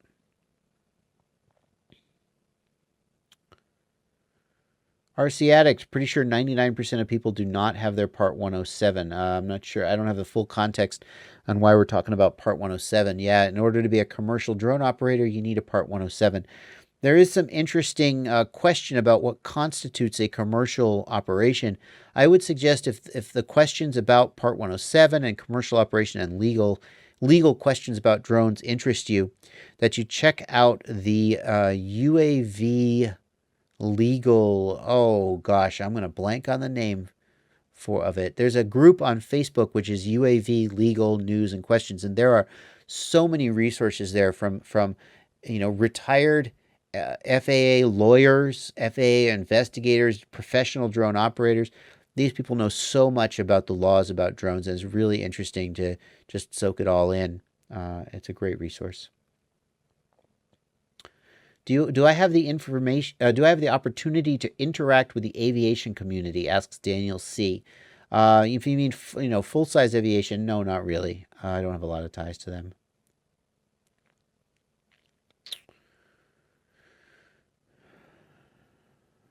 Let's see here. Ben Churn asks, I have the CL Racing F4 which has issues with video noise. As I get to 50% throttle, the video starts fogging up. That is interesting. I'm not sure what you mean by fogging up. The CL Racing F4 was specifically designed to have good filtering for good video, so I'm not sure what's going on if you're having bad video with it. But I would say if you're having any video noise problems, I would suggest putting 330 microfarad capacitors, 25 volt capacitors, low electrolytic capacitors on the ESCs as the first step, or maybe the last step if you've tried everything else. Chad Hollis asks, Foxier or RunCam? Thank you. Oh, by the way, Fred Damstra says the Facebook group I was talking about is UAV Legal News. If you're interested in that, I highly recommend you check that out. There's so many resources there. Chad Hollis asks, Foxier or RunCam? I am a RunCam guy, and the reason for that is that it's not because RunCam are better, although maybe they're better, but I started putting RunCams on my quads, and RunCam uses the same plug for all of their cameras. Even the cameras like the Eagle, which have like a 5-pin connector, if you have the 3-pin connector from like the Swift, it will plug into the first 3 pins, no problem. Very clever thing they did there. And not the Eagle with the 5-pin connector, the Swift 2, because it has the microphone. So I started putting these RunCam plugs on my quads, and then I just wanted to, I'm just annoyed every time I have to put a different harness on, because I can switch these cameras around. Like if I break this is a Rotor Riot Swift here on the Chameleon. If I break that one, I don't have to rewire my flight controller. I just grab another RunCam out of my box and I stick it on there. Whereas, so it's that I have all this momentum behind RunCam that then having to rewire one quad just to put a Foxier on it would really freaking annoy me. So there you go.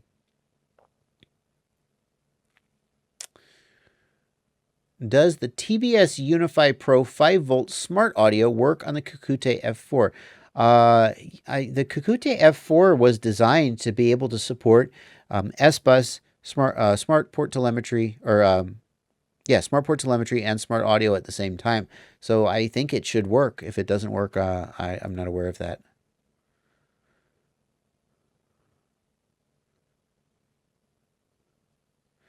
Yeah, I would love to do chats with guys like, well, I mean, I love talking to Ryan Harrell. It's just a question of getting us in the same virtual room together and giving us something to talk about.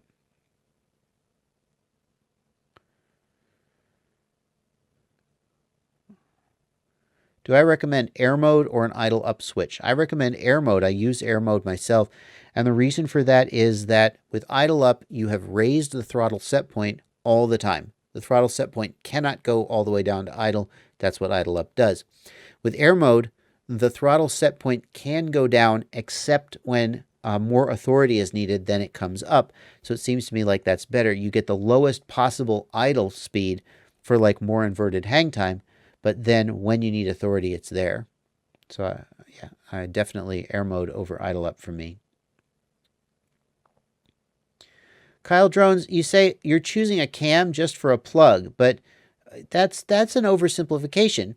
It's the annoyance of having to take my whole quad apart just to replace the camera or repair the camera. And that, I mean, especially for me, as I don't mean to like whine, but as busy as I am, having to pull a quadcopter apart and solder it, that takes, I mean, there's other things I could be doing with that time.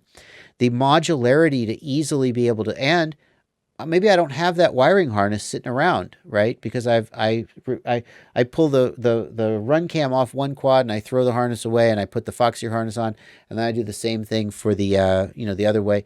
It's just it's a big deal, and it's not like the run cams are bad cameras either, right? So yeah, I mean I have tried some Foxeer cameras. Most notably, I have the XAT 600 on a few of my quads still.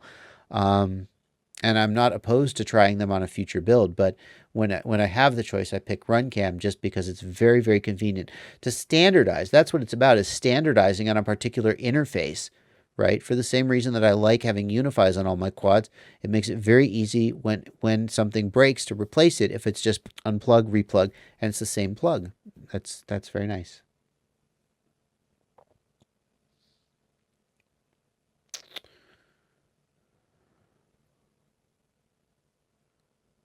Yeah, I don't know where you, SIPS Panels Australia asked, where do we find a list of all the part names for all the different connectors and who uses what, as there seems to be no rhyme or reason. Yeah, good luck with that. I'm afraid not. Mr. Steele uses idle up, Jesse Simmons. Yep, I don't know why he prefers it to air mode. It may have something to do with KISS's implementation of air mode. I would also say I've seen other scenarios where Mr. Steele sticks with the technology that he knows and that works for him instead of trying something new. What he does works for him and produces good results for him, and so he wants to keep doing that. And there you go. We can't argue with his results.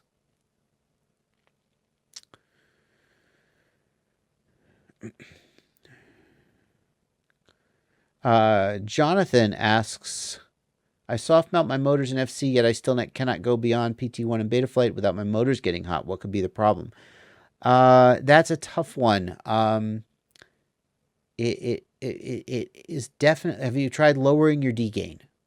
That's one thing. So if your motors are hot, try lowering your D gain and see if that fixes it. And if so, at least it's vibration. If you lower your D gain like to 0 and the motors still are hot, then it's not filtering and it's not vibration. It's something else. But why are your motors getting hot even though you soft mounted? I would say then lower the D gain and see if it goes away. And then that'll tell you whether the soft mounting is even taking you the right direction.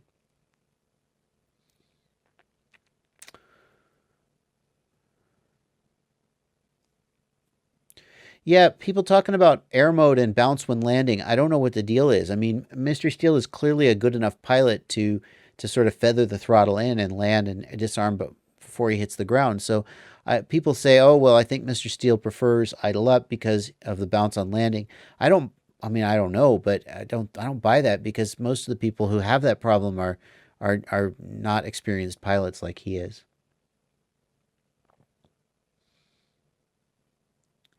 What frame do I love? Viperholic Gerald Lee asks. Well, I got, you know what? The frame that I love is the QAVR. That's been my favorite quadcopter for a long time.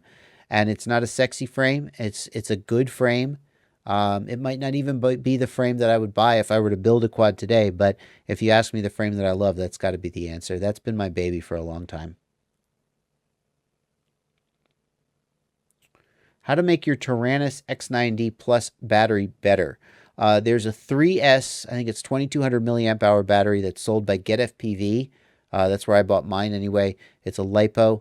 The only disadvantage of it is that you can't charge from the exterior port anymore. You have to pop the back off the battery off and plug the battery in to charge it. The flip side, though, is that the thing lasts like 2 months before you have to recharge it, so you don't have to do it very often.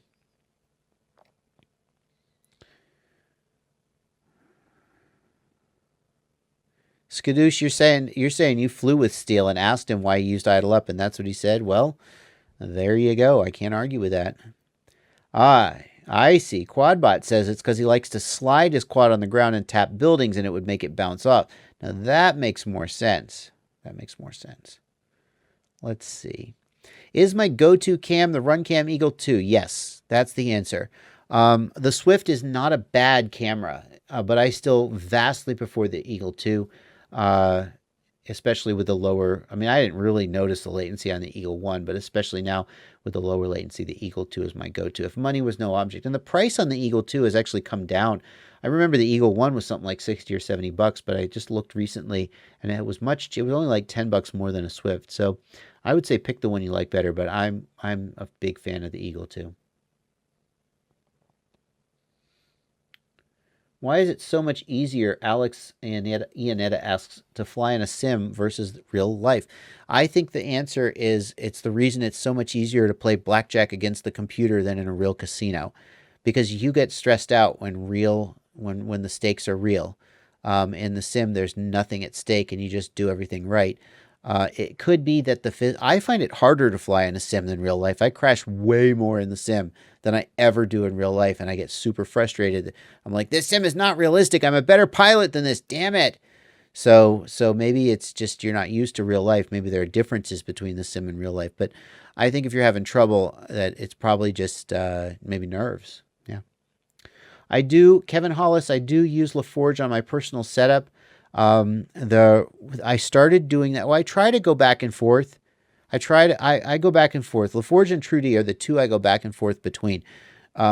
Real ACC with Achilles, not bad, but the big thing with, I don't have a 3D printed cover for the Real ACC. It's the main reason it's not in my rotation, but I've had the LaForge in there for a while, and I've just stuck with it ever since I did that test where I found that the LaForge did better at adjacent channel rejecting interference than the Trudy. And especially with the LaForge 3.0 firmware coming out, I just got an invitation from Bruce to download the beta of the 3.0 firmware and try it out, and I'm super excited about that because it looks really, really amazing. So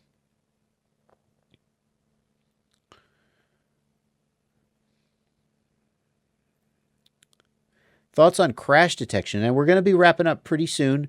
We're over our time. I don't, that's fine, but we're going to be wrapping up pretty soon, just to give you guys a heads up. Thoughts on crash detection in Betaflight 3.2. It remains to be seen whether it's better or worse. I'm excited about it because the idea of it is really cool, and the idea that you could hit this object and the quad could flip back over and keep you in the air. That's super. It's almost like, whoa, the future is here. But the question is it going to be better or worse than just crashing out? And in some cases, crash detection will make things worse. It just, that's got to be. In some cases, you'll hit an obstacle and the quad will try and flip over and it'll smack something else and go flying in a random direction. So it remains to be seen whether it is a net benefit or a net detriment. But it's really cool to see the guys thinking this direction and trying to do it.